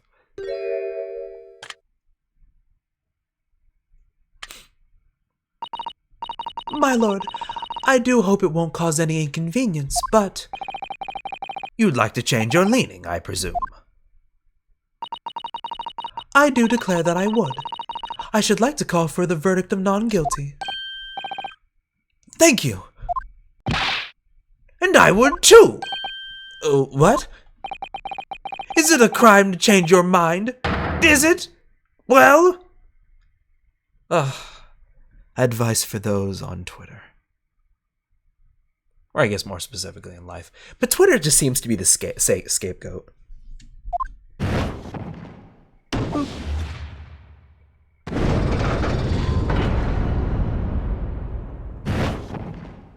Bob.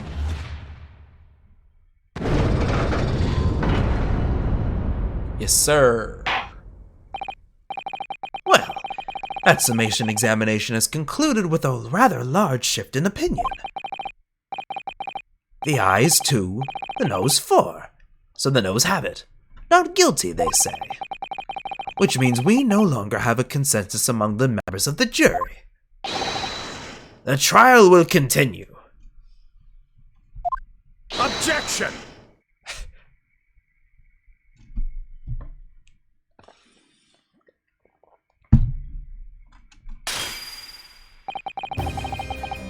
Could it seem churlish of me to drink from my hallowed chalice moments after raising an objection?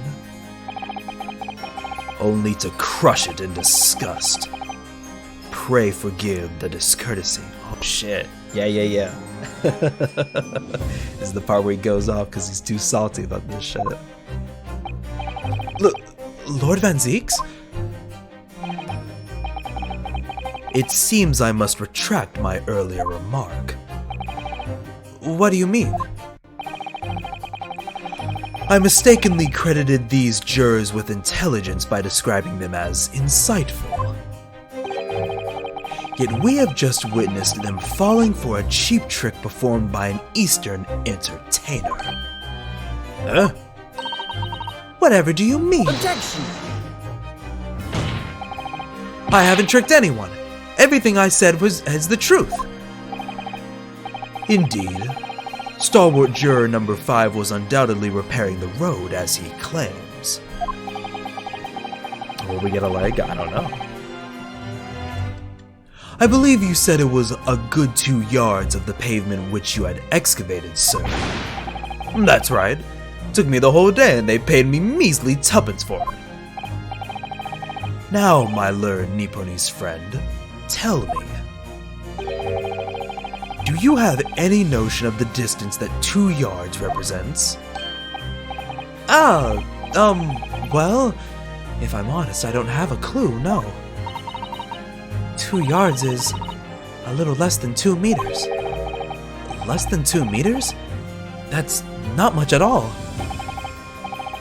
In other words, a distance readily vaulted by anyone of moderate vigor. Would you not agree, my stalwart friend? Huh? Me? Well, I can't say you're wrong, no. What?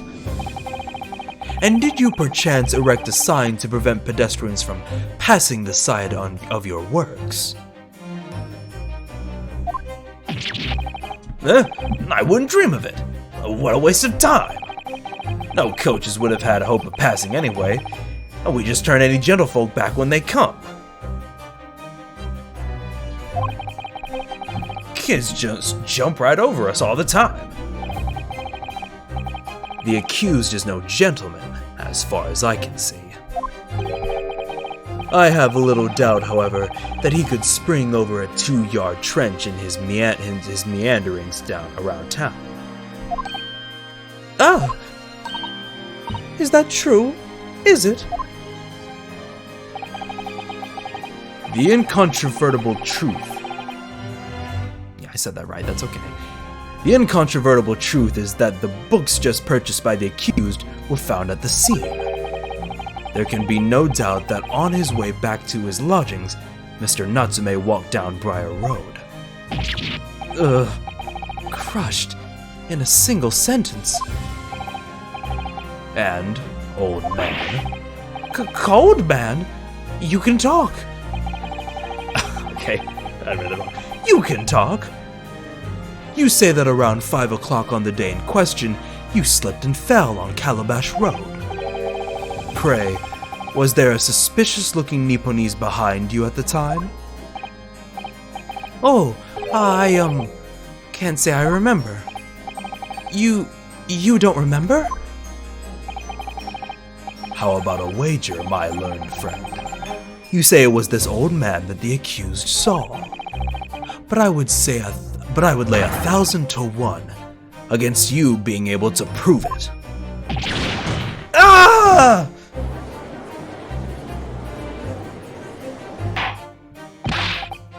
Order! Order!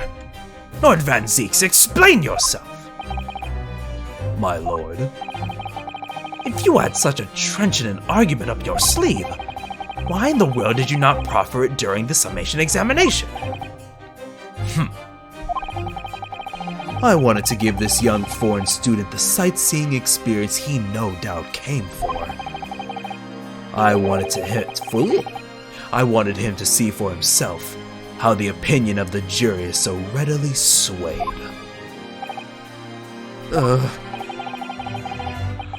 But my hospitality has its limits, and they have been reached, I feel.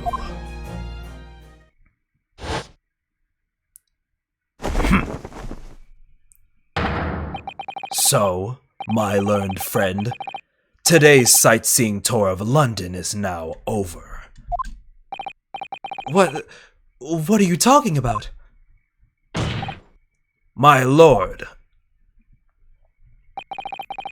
the prosecution requests permission to call its next witnesses to the stand.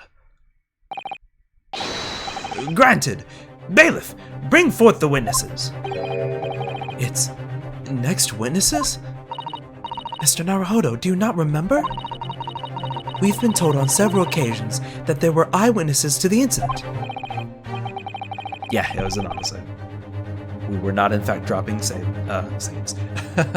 dropping frames. I mean, we were, but, you know. Yes, I remember. One of them being a Scotland Yard policeman, no less. I'm afraid that's likely to be the prosecution's next witness. All right. No matter who there is no Lord there. That's crazy. All right. No matter who Van Zeeks brings to the stand as his witnesses, and no matter what they say, I believe in Soseki-san. I know he's innocent, and I'll keep believing to the very end.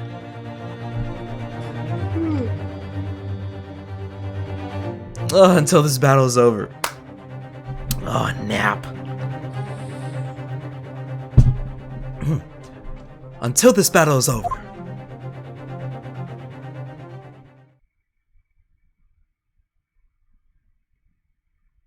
Oh, all right. Huh.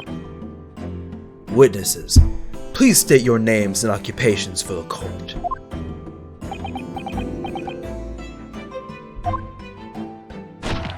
Ugh.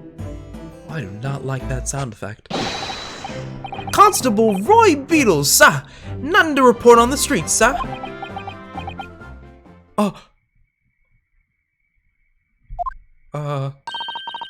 And I'm Mrs. Beetle. Patricia's my name. I'm proud to say I'm this young town's hero's wife.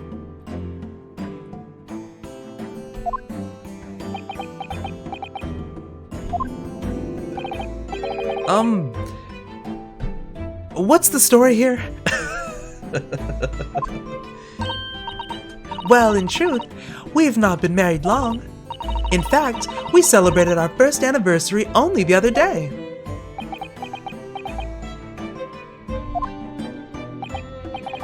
No, it was your husband I was asking about. He seems tired. Hardly surprising. Whilst being an honorable occupation, patrolling the beat is the most demanding work in the world. Oh, really?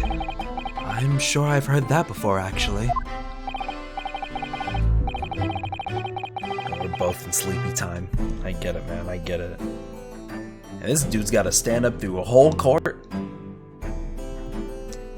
A trooper, quite literally.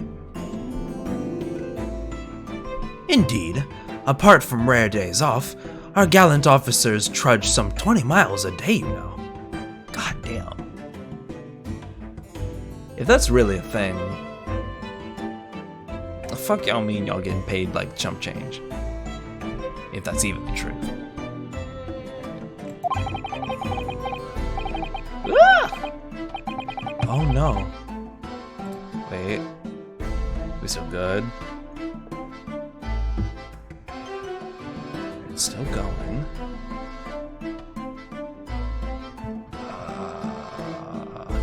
I guess it stopped recording. I guess that should be fine. Oh boy, oh boy. Come on, we're in the final hour here. We can't have technical foibles like this right now.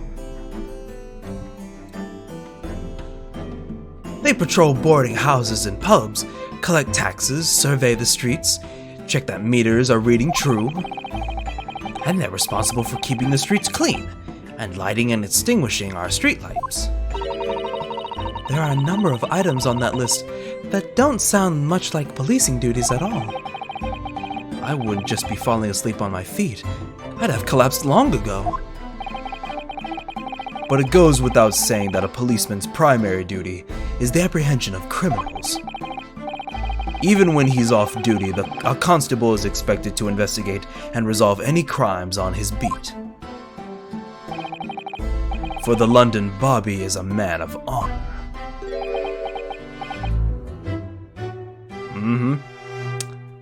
Quite the honorable-looking fellow. And a man of slumber. Never mind, that was even better than what I said.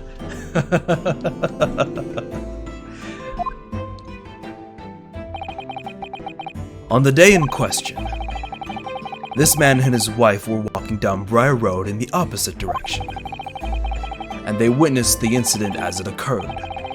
Is that not correct, Mr. and Mrs. Beat? That's right, sir. Isn't it, Raleigh?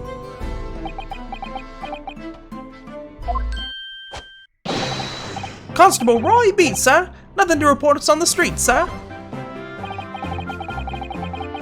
What a great witness he's going to be. Oh, Anetha, you're awake.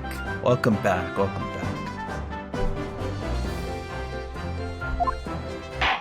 Oh, my happy, joyous music. Crushed by the weight of reality.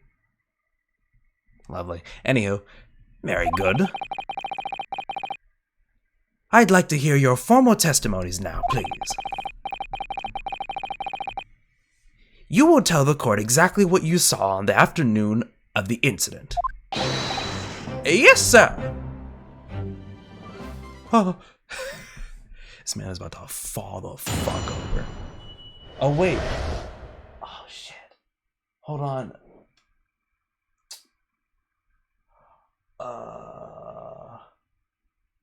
Wait, hold on. Give me 1 second. As I try to move away.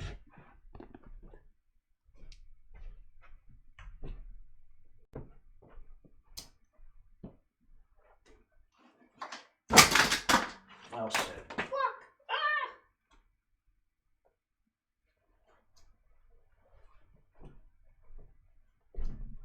I'm okay. Ugh.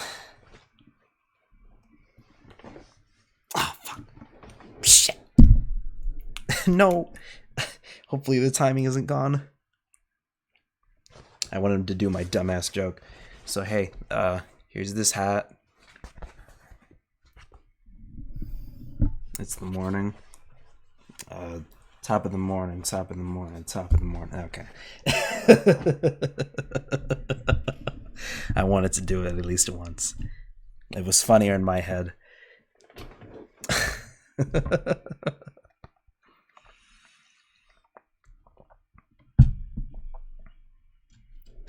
Oh my god, it looks even worse on playback. It was too easy. I couldn't resist.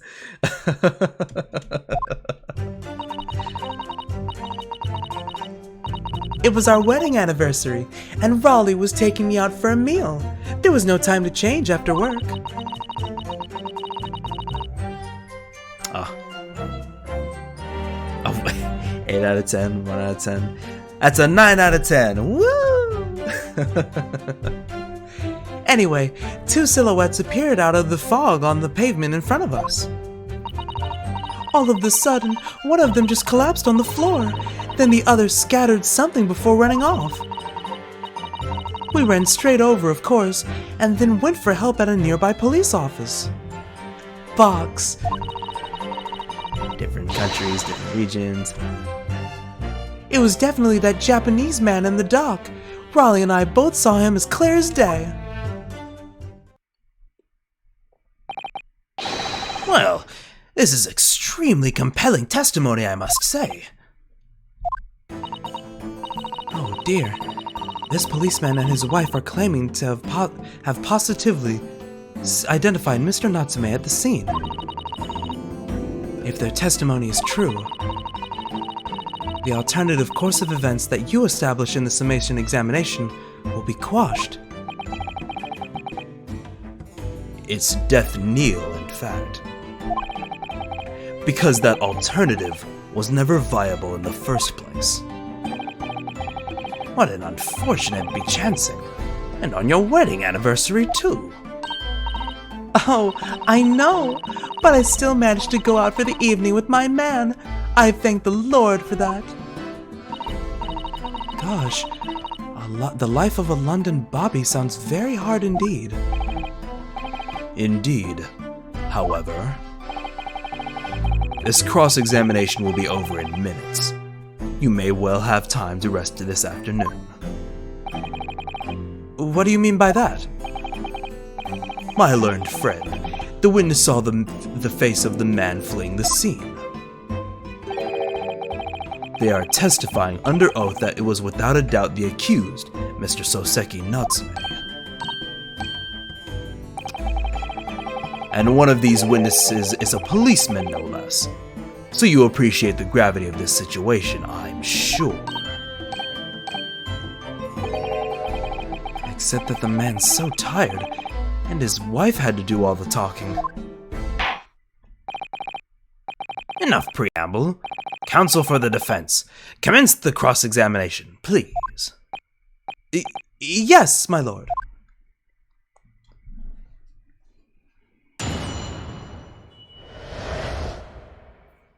Oh, dearie, dearie, dear.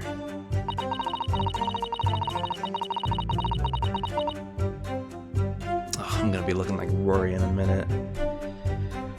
Hooey. Okay, save.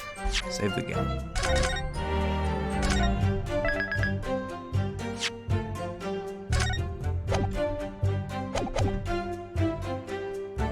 Alright, what are we working with here? What are we working with here?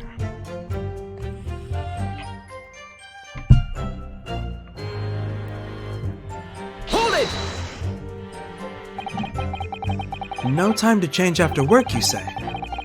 Are you also a member of the police, Mrs. Beat? Oh no, sadly not. It's a job for strapping young men only. Women, children, and the elderly can't even apply. We're gonna bounce back, we always do. That's the whole point of this series.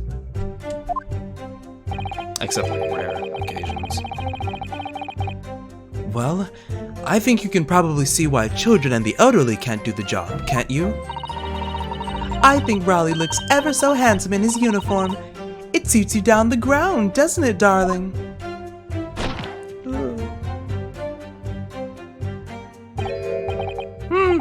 What? I just finished my beat. Pat and I were heading back to the station. I was actually planning on getting changed there. Is he talking in his sleep? This is creepy. Oh no, Raleigh. I much prefer you in uniform. Sometimes, I don't recognize you when I see you in plain clothes. Oh dear, that doesn't seem healthy. kindly adhere to the point. You were going for a meal after you finished your beat for the day, correct? That's right, sir. Yes. Although I was fit to drop, to be honest, after spending the whole day on my feet. But policing is my life, sir. As long as I'm the proud owner of this, I'll serve my city and my queen to the end. What's that now? My warrant card, sir. Prove I'm a London copper. It has the noble founding principles of the force written on it as a reminder to all us policemen of our sworn duty to patrol the streets of London town and uphold the police of the common man. Sir! And for such a noble cause, I cover 20 miles every single day without fail and without grumble. Because I know that the plodding of my boots is all Londoners need to hear to feel safe and secure. So, fighting crime doesn't appear to come into it then. But sir! Just on that one particular day, I was looking forward to celebrating my wedding anniversary. Mrs. B put up with a lot of marrying to a hobby like me. I wanted to show my dear wife how much I care. Oh, Pat. Oh, Raleigh. Oh. That's the most adorable thing I've seen. Oh, what a charming couple. Their young love is such a joy to behold. If a little over the top, perhaps. Nah, bro. That's goals. Get yourself a significant other so you can choreograph your admissions of love. And then, kindly describe what happened next.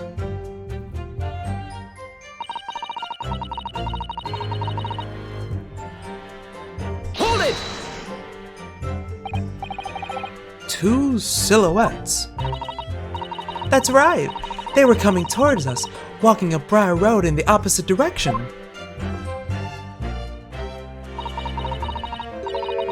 There was a rather plump figure followed by a scrawny, thin-looking man. That does sound exactly like the victim as pictured in this print, and like Mr. Natsume. Yes, unfortunately it does.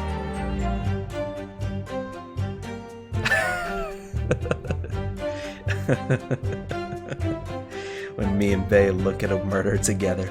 Oh, Raleigh. Oh, Pat. Well, I guess it's attempted murder, it's not actual murder. And you're certain that at that time there was nobody else nearby? Oh yes, quite certain. It was dark, but there are streetlights on Briar Road, you see. There was nobody else around at all. Isn't that right, my darling? Better fucking speak. Oh, well, yes, that's right. Of course, there was a light fog in the ground. But Briar Road is dead straight, and you could see a fairly long way down the pavement. And then there's the street lighting as well. I didn't see any other pedestrian. Before sleep takes a firm hold, your answer, please, Mr. Beat. Are you quite sure of what you've just said? Yes, sir! As a copper who spends all day, every day keeping watch on the streets, I'd swear to it, sir. I'm sure as my love for Patricia is true. Oh, Pat. Oh, Raleigh. They're still maintaining there was no one else around other than the victim and the attacker. It's starting to seem like that must be how it really happened. It's beginning to seem like there's nowhere to run. Well, that didn't stop Mr. Natsume, did it? He fled the scene all too convincingly. Wonder if he's been up all night with some other stuff. Giggity, giggity, giggity. Yeah! Murder! Reporting attempted murder. that's what he's been up to with. I'm watching you. I'm watching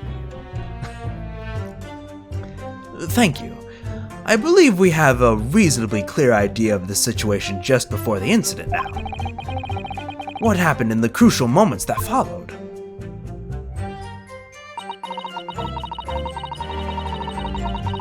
Moida.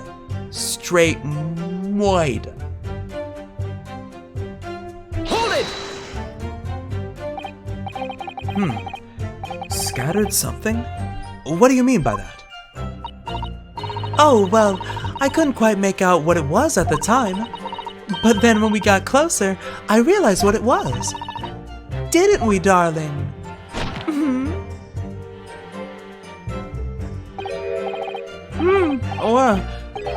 Yes, that's right. It was just some old books. I see. Old books. Yes, sir.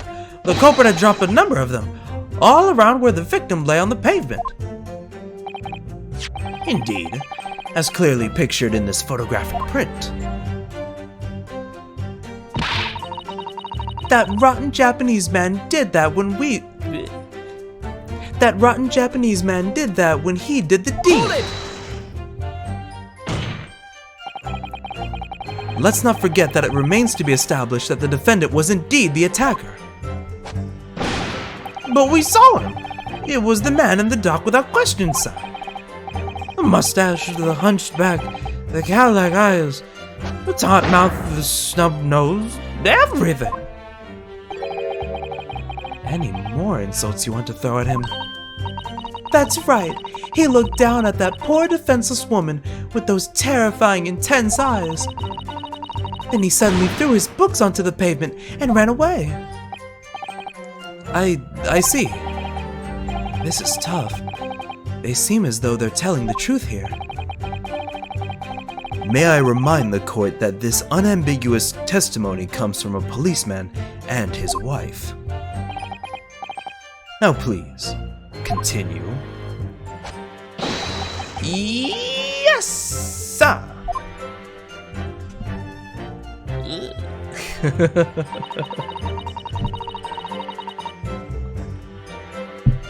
And they went for help at the police box. Hold it!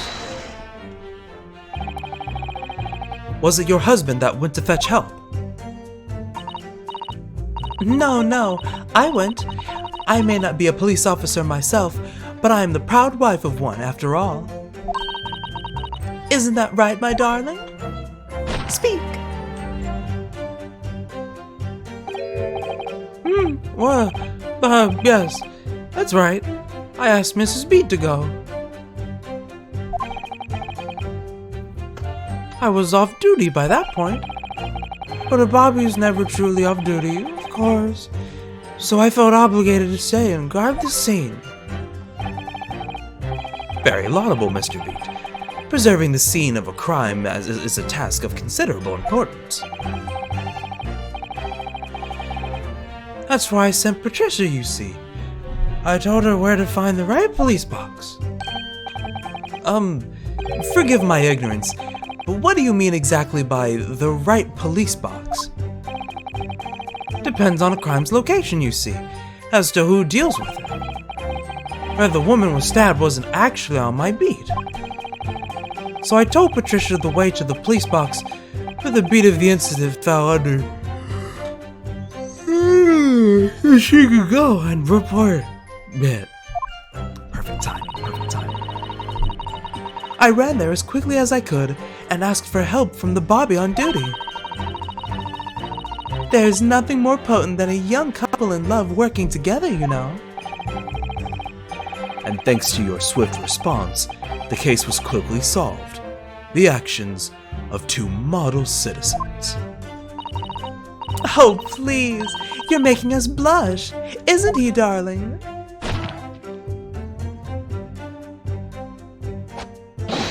Yes, sir! What Patricia said, sir.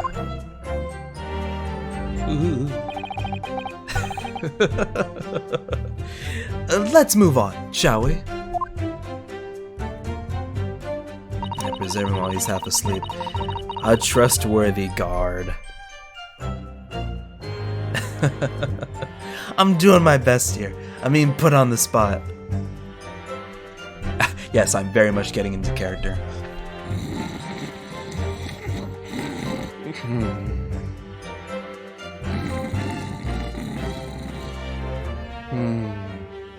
Yep, such great acting.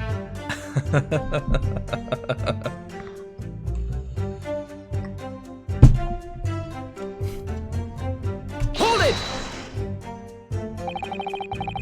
But surely you wouldn't have been able to see his face by the light of the gas street lamps, would you? We absolutely could! Us Londoners have exceptional eyesight, I'll have you know! Right. The light from the street lamps was more than enough. And my husband already told you that the fog was only light, didn't he? Yes, and what of the fog? We're famous for it across the globe, I believe. But it's an absolute menace But it's an absolute menace of those of us who have lived with it. Of course. Oh, it is! When it's thick, you can't even see the hand at the end of your own arm. Yes, alright. I take your point. Now, could you stop shaking your husband around? He's already got sleep problems to deal with. He doesn't need a fucking broken neck. Oh, a notification. What happened? What did happen? Oh ho! Another ambitious bot. Crazy.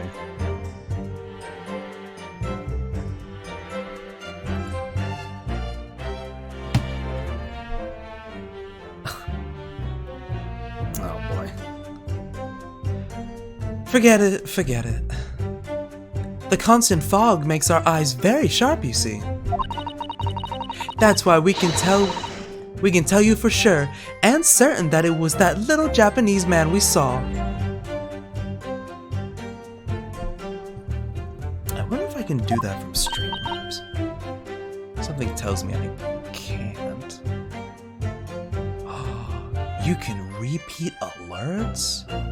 That's cool. I didn't know that. No, I can't do that from Streamlabs. They'll take my IP address. Oh shit. Well then, let's deal with that post-haste, shall we? Question is how to do that.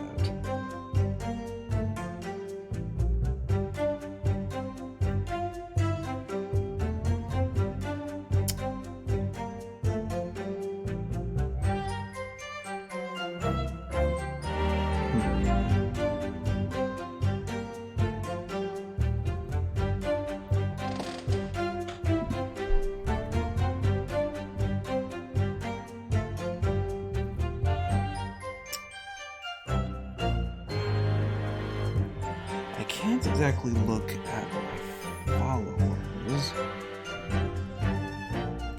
It doesn't even appear.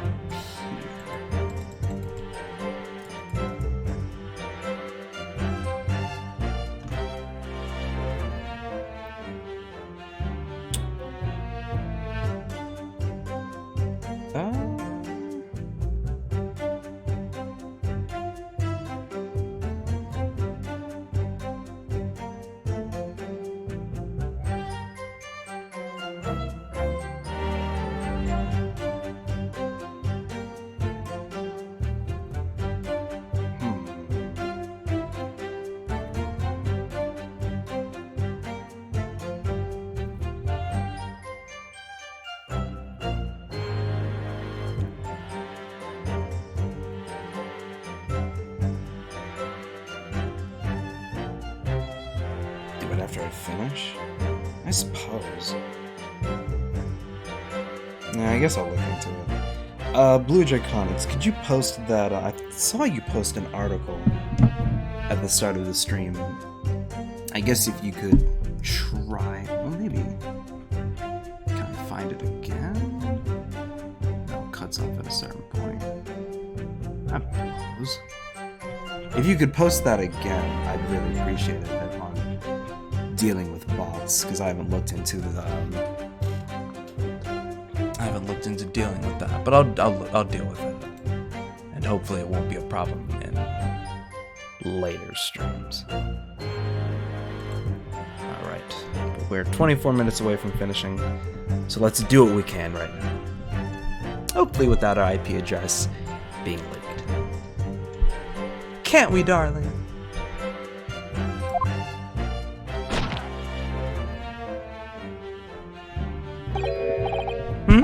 What? Oh, yes. It was the accused, and no mistake. Thank you for that. I'll just save that. Alright, I'll deal with that later. The mustache, the hunchback, the cat-like eyes, the taunt mouth, the snub nose is unmistakable, sir. As far as this couple's testimony is concerned, there can't be any question. It was Soseki-san they saw running away from the scene of the crime. So that's it, is it? That's their entire testimony? What do you think, Mr. Naruhodo? Well, I hate to admit it, but on hearing the testimony, it really does seem as though Mr. and Mrs. Beat saw what they really saw. Mr. Natsume running away from the scene on Briar Road that day. Yes, I feel the same. So if that's true, where does that leave us? The members of the jury are sure to call for a guilty verdict after this testimony. Oh no! Then what do we do? If Kazuma-sama were here... What are you trying to say? I think he would try and find a contradiction somewhere else within their testimony. What do you mean, somewhere else? Their statement about seeing Mr. Natsume is unequivocal. Calling that into question won't help. But if you could identify some other part of their testimony which appears to contradict the facts, you might be able to discredit them, to make the jury doubt if the pair's memory on that day is accurate. Oh, right. Put simply, we must focus on finding a discrepancy in these statements somewhere. If we don't, I'm afraid the trial may reach an early and unfavorable conclusion. Why do I always seem to be so up against it? Oh. Okay, I guess we're moving along still. Mr. Lawyer, sir, can I ask you something? Oh, yes, of course. What is it? Well, you keep asking us all these questions about everything we've told you, so...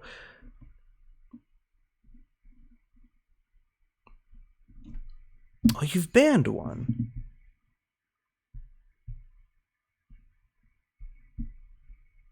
Well, thank you, Noah. I appreciate that.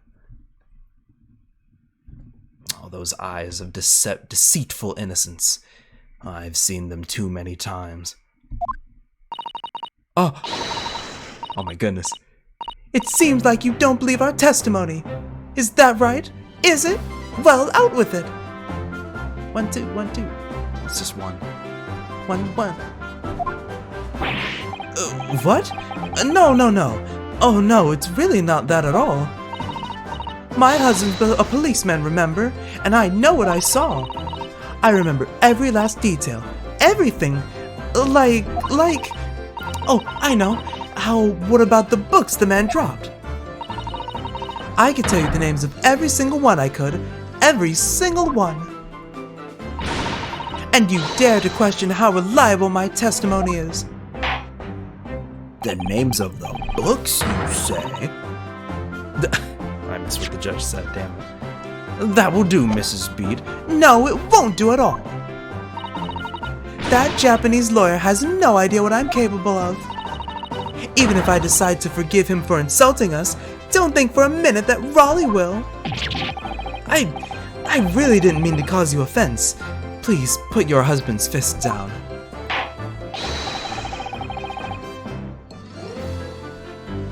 Was it godly in there? That's crazy. Perhaps you would like the opportunity to supplement your testimony, Mrs. Beat. Might that appease you? Oh, thank you, my lord. That would settle things nicely. Wouldn't it, darling?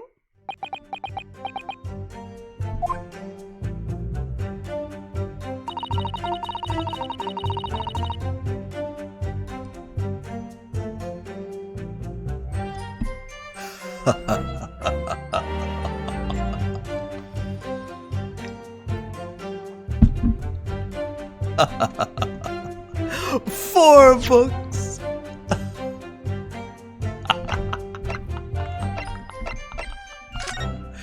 Fool, there were 3.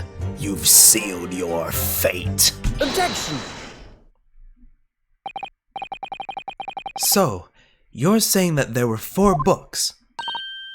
That's right. I remember all of them. The picture of Monsieur Somebody, What's Its Yearnings, A Meal for Someone, and the Thingamies something. I'm sorry, Mrs. Beat, but there is a fundamental flaw in that statement of yours. Oh no! What flaw? Simply that, at the scene of the crime, there were only 3 books, not 4. Yes, sir.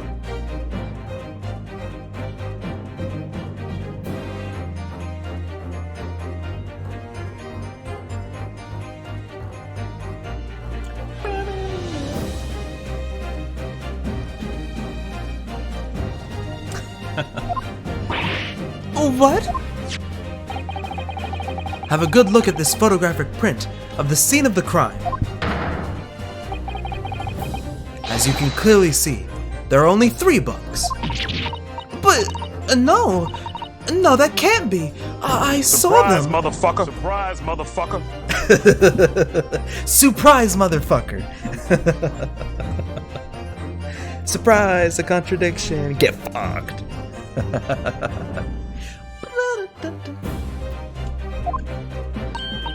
Oh, I know what it is. Yes, you can't fool me. Sorry? It's that big old lump of a dead body. Whoa, damn. The lady's so large, her corpse is blocking the view of the 4th book. That's all. Let's at least try to remember that the poor woman isn't dead. Even if we're insulting her size, Everybody's just dragging the fat people around here in this case. No, I'm sorry, Mrs. Beat. But Mr. Natsume could not possibly have dropped the 4 books you described. Why not? Ah yes, to be racist against fat people. Fascinating. And from your assured tone, something you can readily substantiate with evidence, I presume? Ah, evidence. Counsel, you will present evidence to substantiate your claim, or withdraw it. What proof do you have that the accused did not drop 4 books? Well. Ladies and gentlemen of the jury, silly witnesses and fooled prosecution, and of course, your honor, I give you 3 books. Crazy. Bing bada boom. The evidence is right here, in the form of this bookshop receipt. We saved it.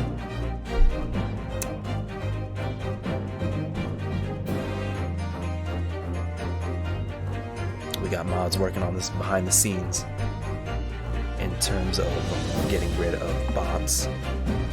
I will look into both of your articles and Twitter messages. Thank you to you both. I'll get on that right after the stream's up. From your books? Yes, this receipt details Mr. Natsume's purchases that day. But as you can see, only 3 books are listed. No! Therefore, Mr. Natsume would have only dropped 3 books at the scene of the crime. Which means that your powers of observation, madam, cannot be relied upon.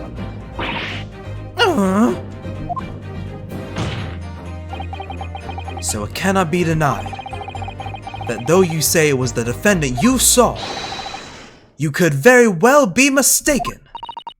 Oh no! Oh no, no, no, no! Objection! God damn it. Let me have one victory, good sir.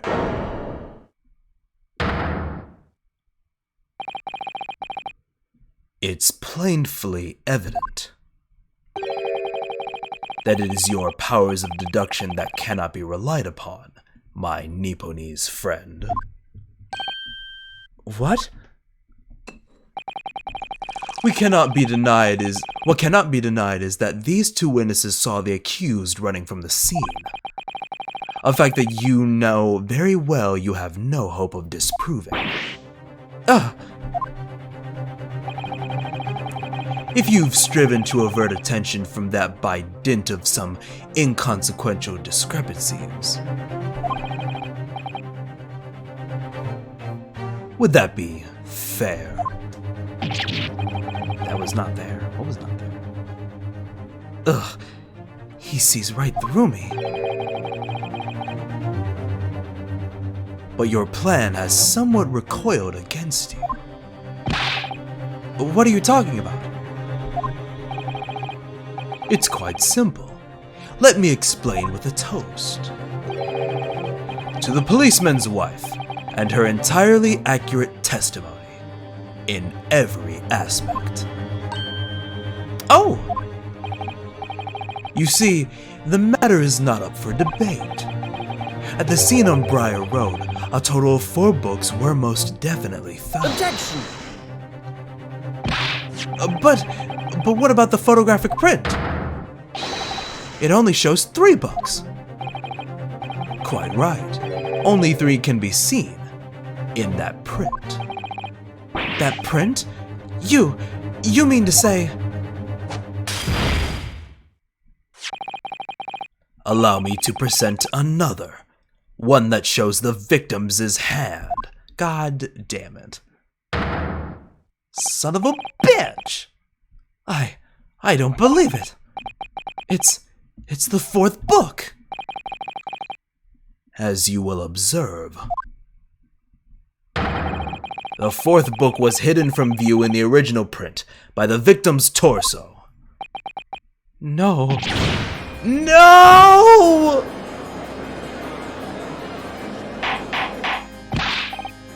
Order! Order! There! You see? Look at that! Look! Yes. It's just like I said, isn't it, my darling? Yes, sir! Patricia's always right, sir. Let us study the receipt for the books purchased by the accused on the day in question.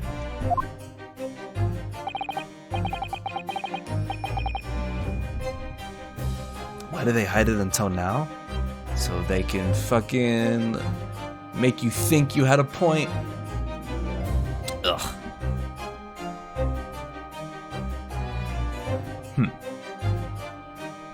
Never mind, I thought I saw something. Mrs. Beat, the titles once again, if you please. Oh, yes, of course. The picture of Monsieur somebody or other. The picture of Monsieur Locke. Monsieur Locke? I'm just gonna move along, say Monsieur Locke. What's its yearnings? Canterbury yearnings. A meal for someone. A meal for Gaboria.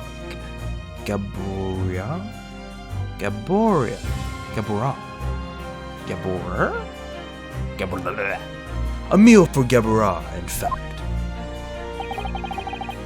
As the court has just heard, the witness remembers the book titles flawlessly, save for a minor few details.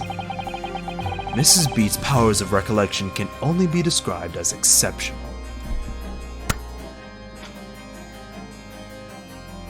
No. Did you hear that, Raleigh? The gentleman paid me a compliment. Yes, sir. Flawless, sir. Patricia's flawless. But there are only 3 books on the receipt, and Mrs. Beat mentioned 4. There's nothing surprising about that. Clearly, the 4th book is that which is shown in the photographic print. I'm sorry, Counsel, but does that not seem odd? Why should the 4th book be omitted from the receipt? It's not odd at all, my lord. As the photograph clearly shows, the 4th book was found in the victim's clutches. In other words, it belongs to the victim. The victim was holding her own book? Oh, I remember how this plays out. A little bit of the case came back to me.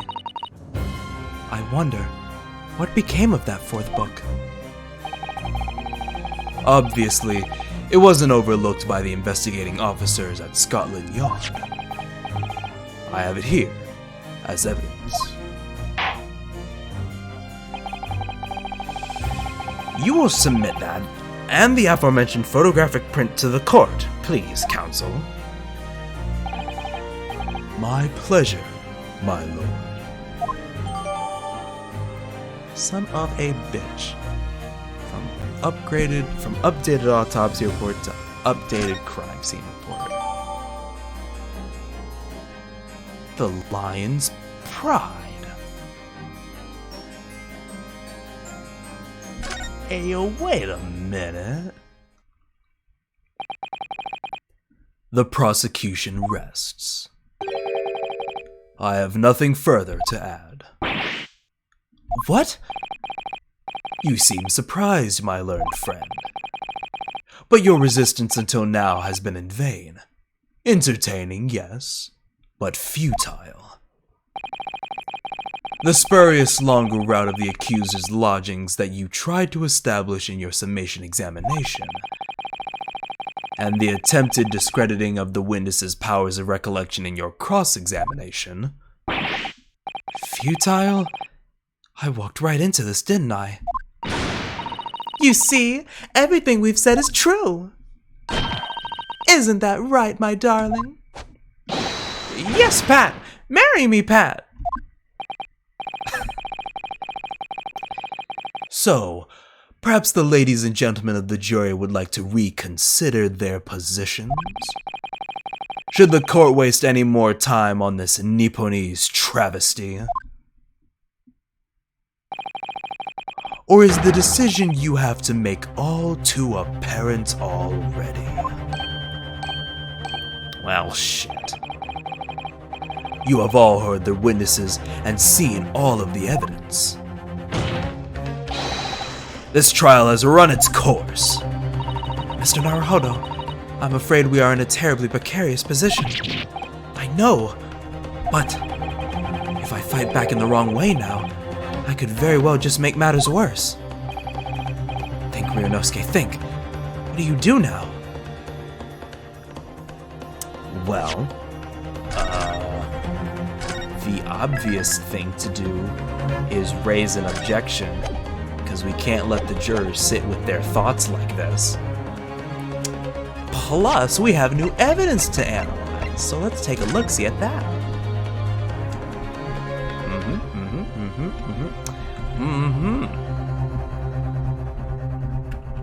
Interesting.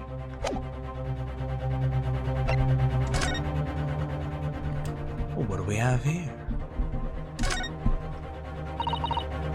Let me see. It's a book entitled The Lion's Pride.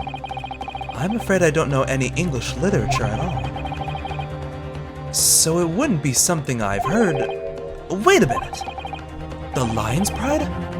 That's strange. I think I've heard of a book by that name before. Very recently, too. She took a bite of that book. That's one way to digest the knowledge. It's a title I recognize too, Mr. Naruhodo. Oh, here we go. Oh, look at this! The book has been badly burnt.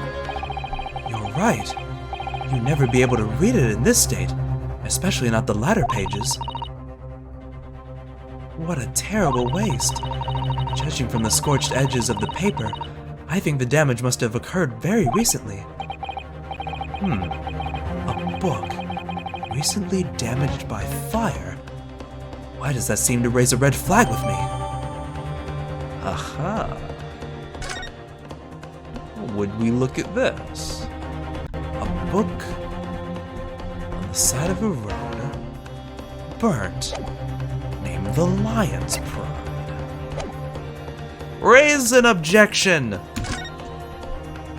Objection! I'm not done yet! No, my learned friend. It's over. You've been cancelled in the courts of Britain. That last cross-examination was your final chance to establish a credible defense, and you failed. The die has been cast. There is no more room for debate.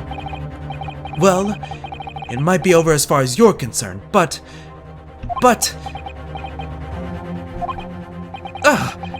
I can't think of what to say.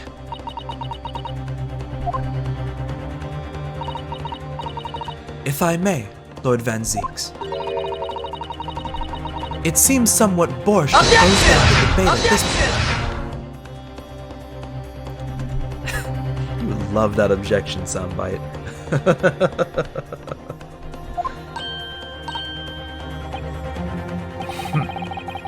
Your insignificant little eastern isle must be a lawless hellhole indeed. I added hellhole. Admittedly, it's a fun phrase, or a fun term to say. Your insignificant little eastern isle must be a lawless hole indeed. For a lowly judicial assistant to have the audacity to intervene at a moment like this.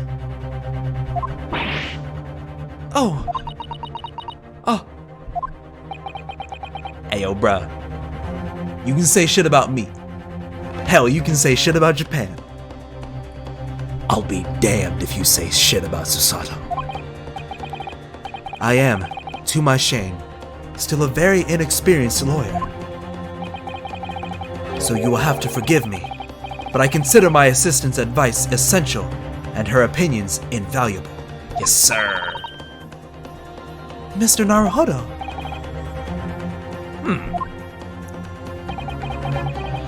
One of this land's great guiding principles is tolerance. Is tolerance. So, the court will hear you, madam. Go ahead, Miss Susato. Please. Very well. Pray, what insight can you give us? What have we overlooked in this matter that you see fit to pursue further? Well, the court has been presented with new evidence, but only after the last cross-examination finished. I see. And you believe that this new evidence warrants further examination, do you? I mean, we already have. We know that there's more. We kind of jumped the gun on that a little bit, admittedly. Mr. Naruhodo, what do you think? It's just possible that this new evidence might be the decisive proof that we've been waiting for. The judge is sure to ask the members of the jury to announce their leanings in a moment. And of course, he's sure to ask you to explain what the crucial piece of evidence is and why. So you must take this opportunity to examine the newly presented evidence as thoroughly as possible. Yes, I understand. And thank you, Miss Susato. This is it. Susato-san has managed to win us one last chance here. I can't let this go to waste. The defense wishes to present evidence, my lord.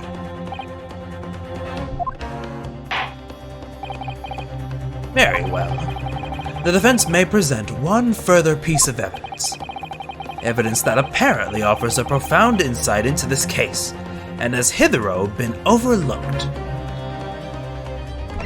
Well, I mean, yeah, it's the fourth book. There's literally nothing else it could be. It's a 50-50 shot.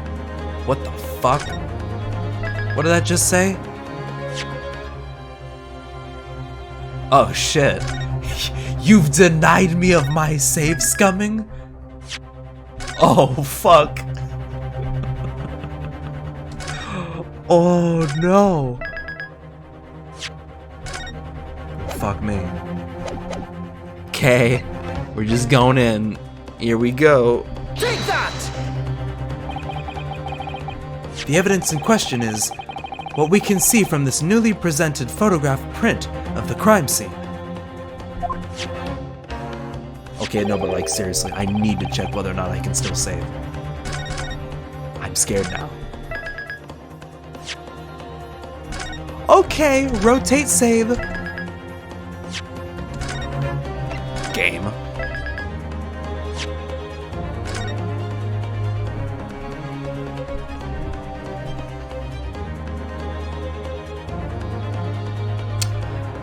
I am extremely terrified at this moment, and I have no idea what to do.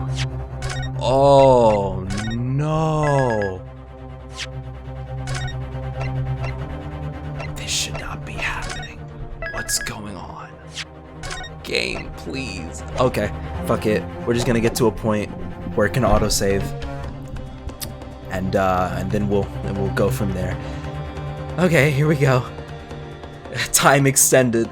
Sacrifice your save system for more time on the clock. Stop being a pussy. What do you mean? This is totally normal that we can save in instances like this. I've been doing it. The fourth book, found in the victim's head. We have already discussed the fourth book at length. Other than it being the victim's grasp at the time of the incident, no significance has been attached to it.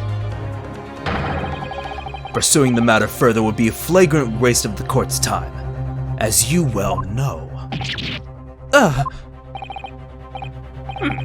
Yes, I'm afraid, counsel. I must concur with the prosecution on this matter.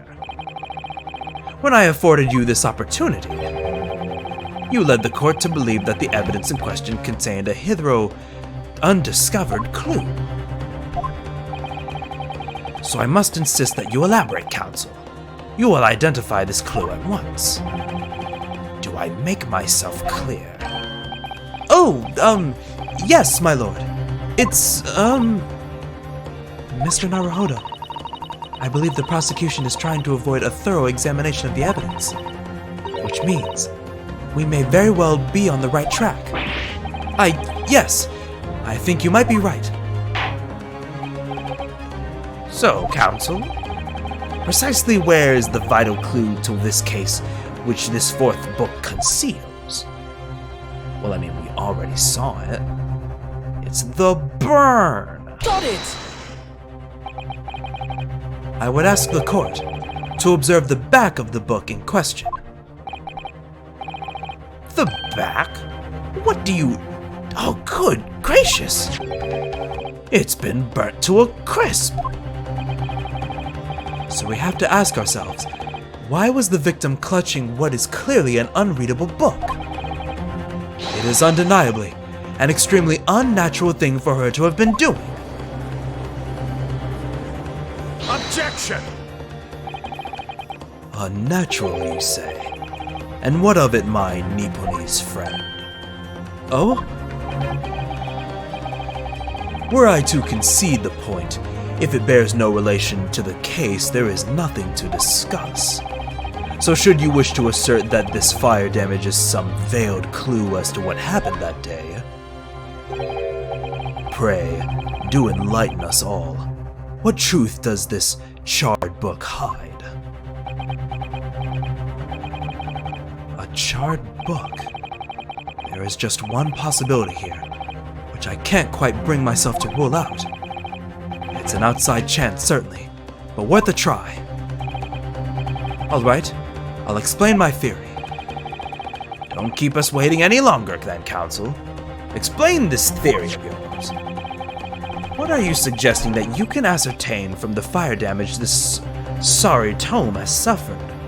Please, I need to save the game. I don't think this has ever happened to me before. Okay, we just need to go in. Oh, god damn it. Was it another bot?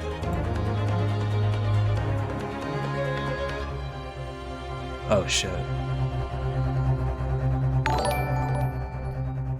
Oh shit. Oh fuck. Oh god damn it. No, there's a lot of them. Fuck.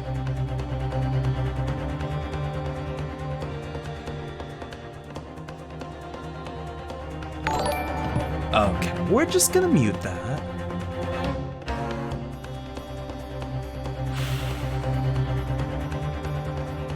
Yeah.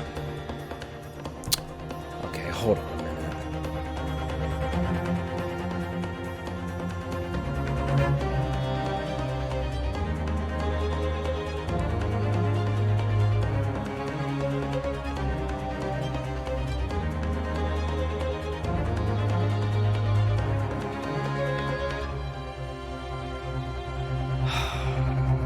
Shit.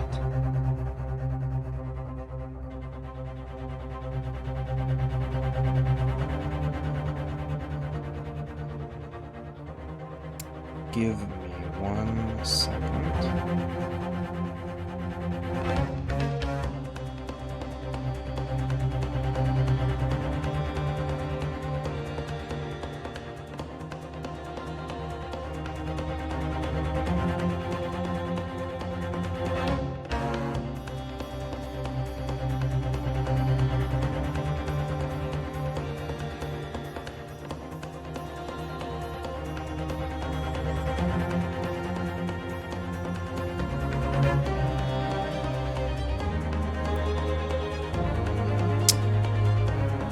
So I guess...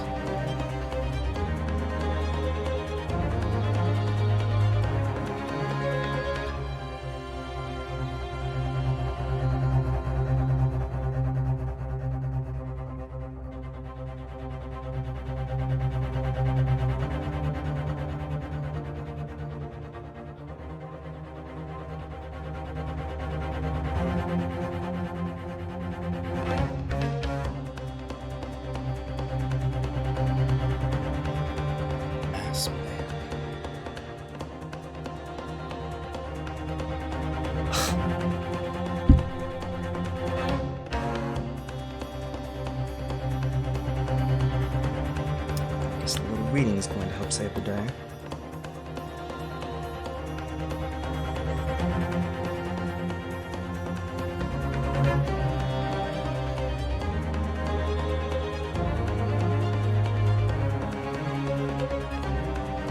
I guess I have to ban all of these.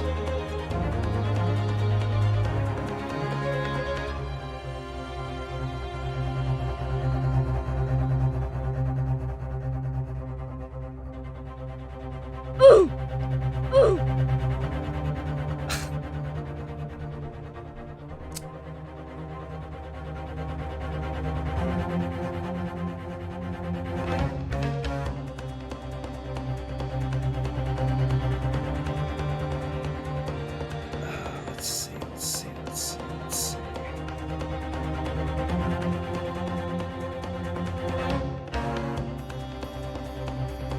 Chat manager.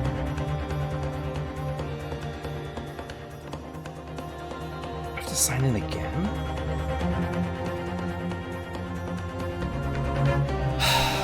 Fuck's sake.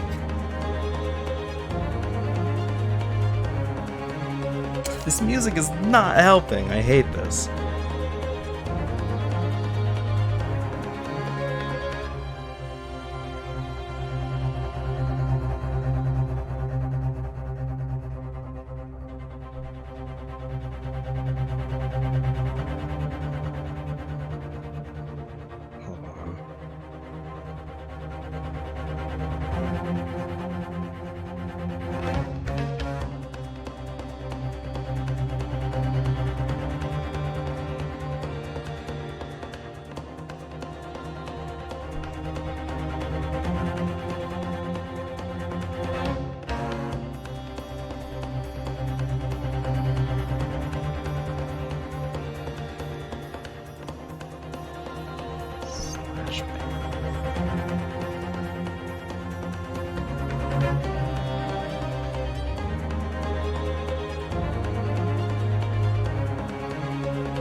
just the worst.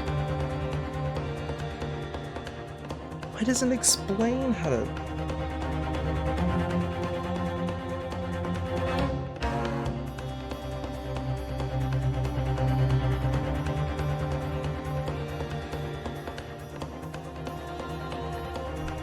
Okay,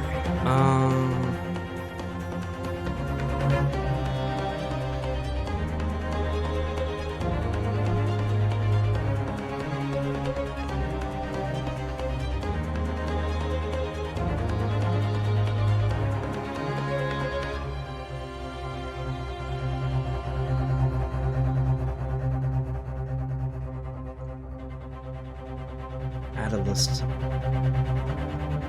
One username per line. Aha!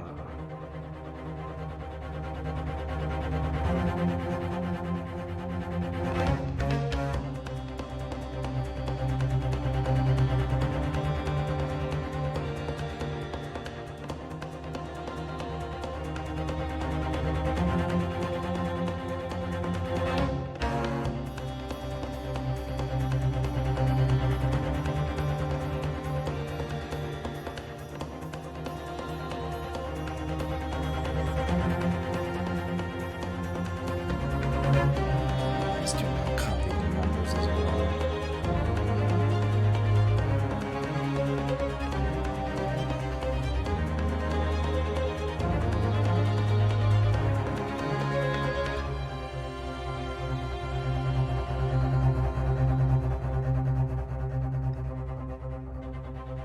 Oh shit. Incoming! That is a goddamn aim strike.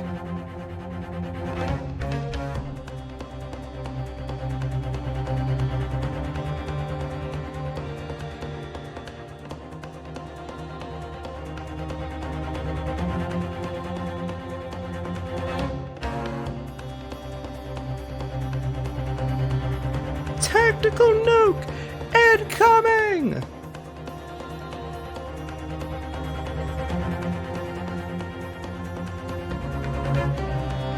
And now Noah has sent me even more.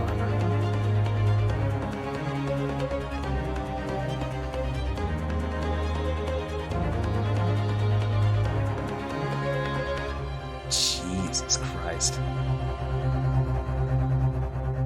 Yeah, no, these are all being banned.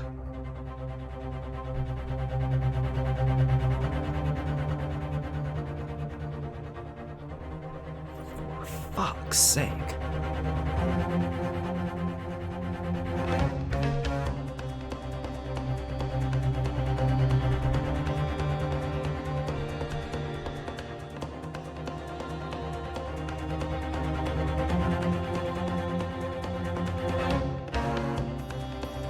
Okay. I think it's still going.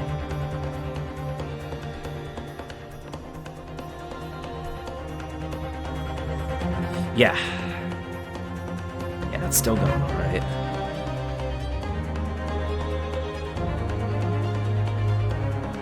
Yeah, just... Okay, that's gonna be going for a minute. And I have been given more to possibly ban. So let's... No, never mind. Well, we can wait, because I want you guys to just chat. I'll tell you when it's over. We have... Thankfully, it's doing it at a pretty fast rate. So we're at 250 accounts left to ban.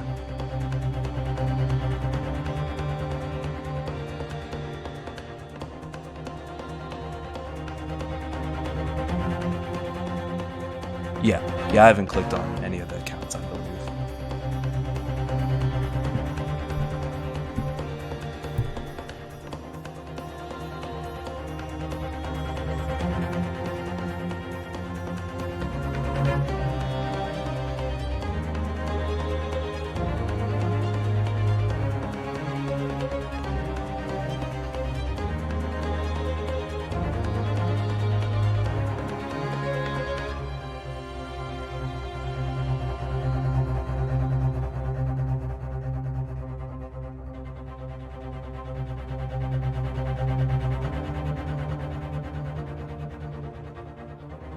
second list includes accounts that follow me today. Okay. I'll take care of that, I guess, after the stream, since I now know how to mass delete.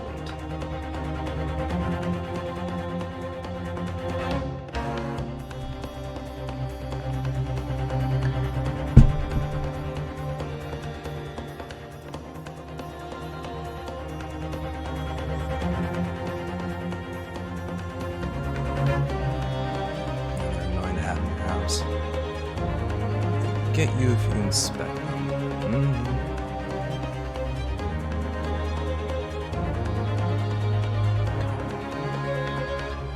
Okay, we have 20 left. And... okay. That's all of the ones that I banned. Okay. I'll do the second list later. And hopefully no one else shows up.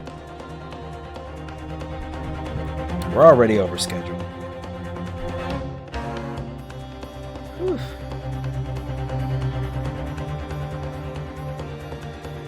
Yeah. I just saved some time by just getting rid of what someone else has compiled to be a list of bots. But I'll take care of the second list later. Okay. So that's problem number 1 down. And now problem number 2 is also down. We have save functions, ladies and gentlemen.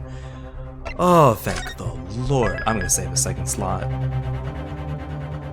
Oh, that's... chef's kiss. Incredible. Okay. Now we can try and continue and wrap this up and get us to a good stopping point. So bear with me for like 15 minutes at the most, and we'll get there. We'll get there. Okay. Why were you suggesting that you can ascertain from the fire damage? What are you suggesting you can ascertain from the fire damage that the Sorry Tome suffered? The shop that sold it, its owner, its content. Its owner, yeah. Why couldn't we save? I have no idea why we couldn't save. Not one clue. It just stopped letting me save for some reason. But we're good. We are good. Everything's cleared up. My lord, the burning on the back of this book reveals a startling truth about the book's owner. I beg your pardon? But we already know who the book belongs to. The victim was gripping it in her hand as she fell to the floor after all. It's obviously hers. The question of how this book came to be in the victim's hand has yet to be answered. However, as to the questions of who the book really belongs to and where it originated, the defense has very credible answers. Good gracious! How could you possibly? Very well. I'll play along with this futile attempt to delay your inevitable demise. But do remember, the members of the jury may well burn you if your little gamble goes awry.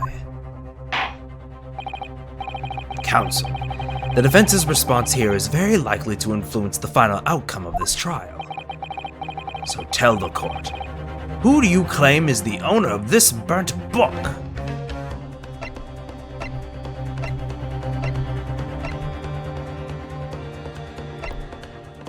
I mean, yeah, it's him. Save scum, do it. Yay. Oh, it's so wonderful to save again. Okay. Well, I mean, I guess guaranteed, yeah. Take that! Hooray, the music stopped. The answer is that the book belongs to the couple who own the house where the defendant has his lodgings. A certain Mr. and Mrs. Garadib. The landlords? And whether this is some extraordinary coincidence or some kind of fate at work, I don't know. But of all the people in London, one of the 6 chosen for jury duty in this courtroom today is none other than Mrs. Garradib herself. Oh my goodness. Me? I think you must be mistaken, sir. I'm not Mrs. Garradib's wife. I'm his maid. Things would be so much easier if you would just drop the pretense. It was Sholmes. Fuck him up. Alright then, how about a simple question for you? Have you ever seen this book in Mr. Garradib's house? I would never presume to know all the books he keeps, sir. Objection! This is outlandish behavior. This woman is the accused's landlady, you say? You implicate this hard-working member of the public. You besmirch her without a shred of evidence. Your actions are unforgivable. Objection! This is not mere conjecture. The defense happens to know that on the day in question, at almost exactly the same time as the victim was stabbed on the pavement below, another incident was taking place in the courtroom on the top floor of Mr. and Mrs. Garradib's house. Good Lord! What sort of incident, counsel? A fire, my lord.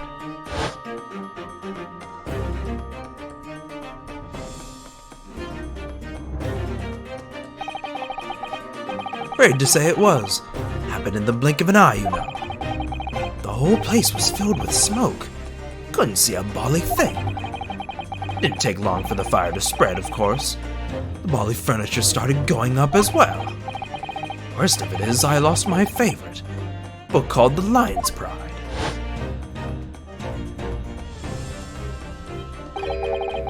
The Lion's Pride. By Jove! It's the very same title that the subject of this debate! Oh, dear Objection! This is risible. All you've told the court is that a book by the same name was involved in a fire. In which case, it would be unreasonable to assume that it was burnt to ashes. And entirely unreasonable to infer that it magically removed itself from the scene of the crime.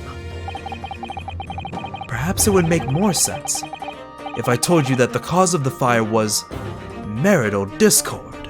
Dun dun dun. Without going into details, it appears that Mrs. Garradib was considerably enraged. Apparently, she continued to attack Mr. Garradib even amid the flames. Oh, how awful! I can't even imagine being so horrid to the one you love. Can you, Raleigh? Absolutely not, sir! My Patricia would never raise a finger against me, sir! Did the wife throw it at him and flew out the window? That's certainly plausible.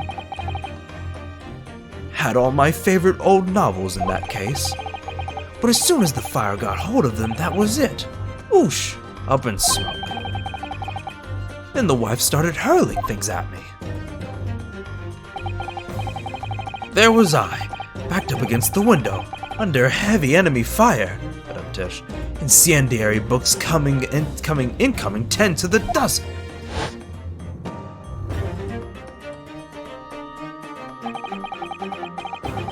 The man had his back up against the window, and he had burning books thrown at him? Good gracious! Are you suggesting that the book was thrown through a window and landed coincidentally at the scene of the crime? Objection! No. A thorough investigation of the surrounding area was conducted the very evening of the incident. And there is no report of the Garradib's window pane being broken. That's quite true. We also saw no sign of broken glass when we visited the Garradib household. But it is not conceivable that the window was open at the time not even remotely. Let us not forget the season and the chilling weather that accompanies it. No Londoner would ever leave a window open in the middle of winter.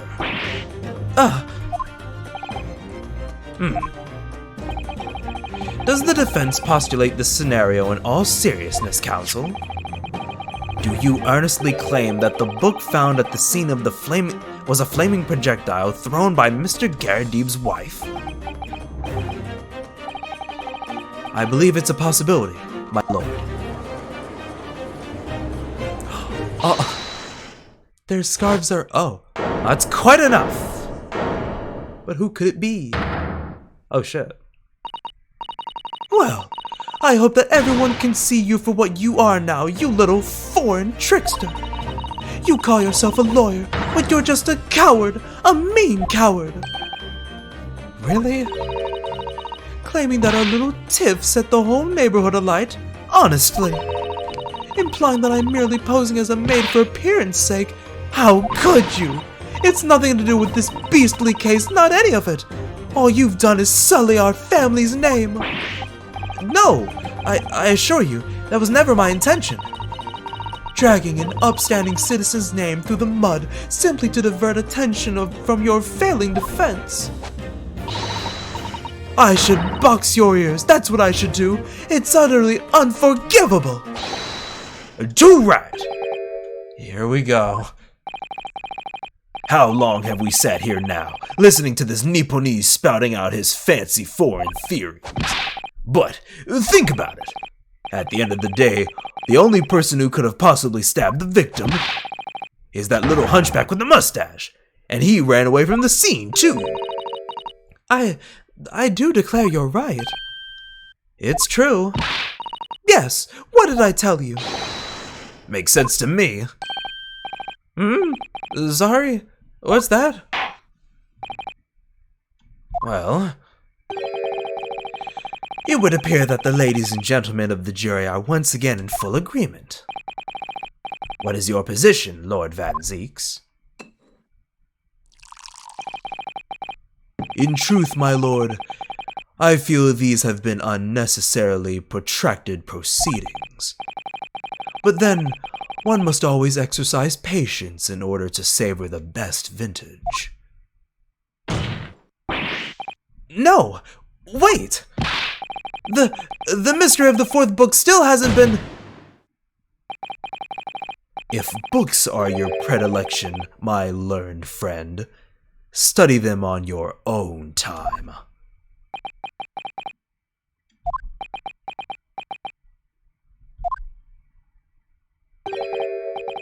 What? No forgive the discourtesy this time? There it is. Lag. Ahem.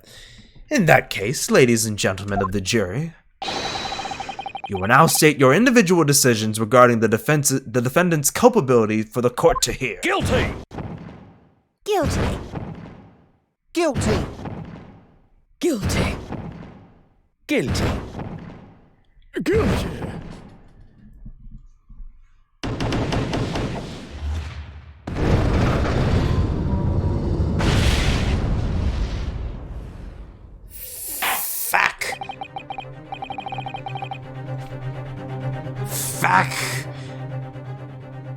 Fuck. Thank you for that unambiguous response. That's twice now. It's over. Mr. Naruhodo, don't give up. Miss Usato? Have you forgotten? The battle isn't over yet. You're not suggesting. Of course, the defense has the right to another summation examination at this point. You could still convince the jurors to change their minds. You have one more chance. My lord, the defense asks to exercise its right to a summation examination. You believe you still have tricks up your sleeve. I don't intend to trick anybody. I intend to uncover the truth. This is no time to be downcast. As long as there's a chance, I have to stay strong and determined.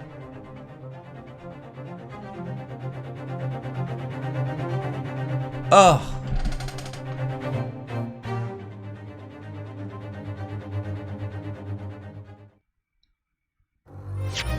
Okay. We did it. Yay. Oh, fuck you. Oh, fuck you. What? No, no, no, no, no, no, no, no. What? Wait. No, wait. No, no, no, no, no. Go to...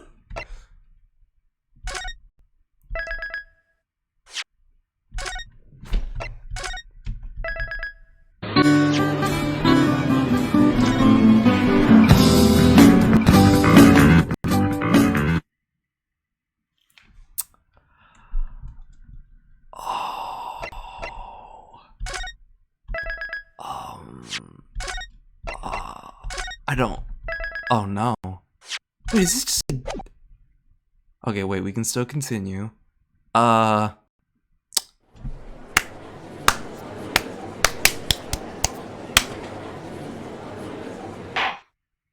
this camera must be bad fucking luck. Everything's just going to shit. Please. Game.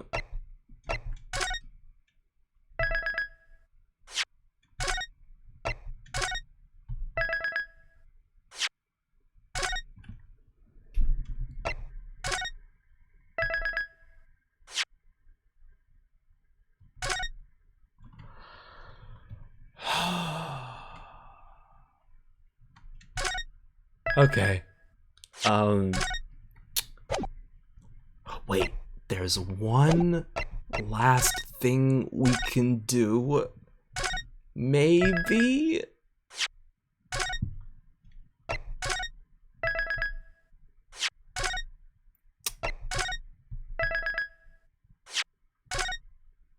I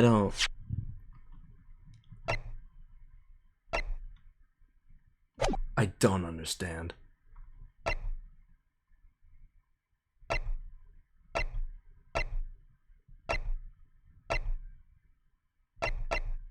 I don't understand.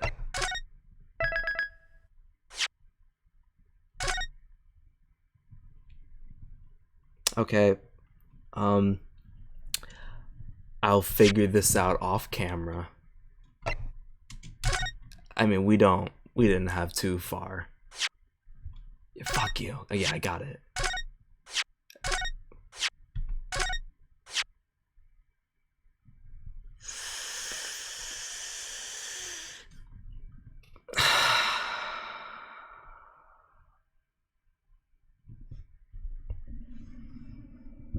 I am defeated.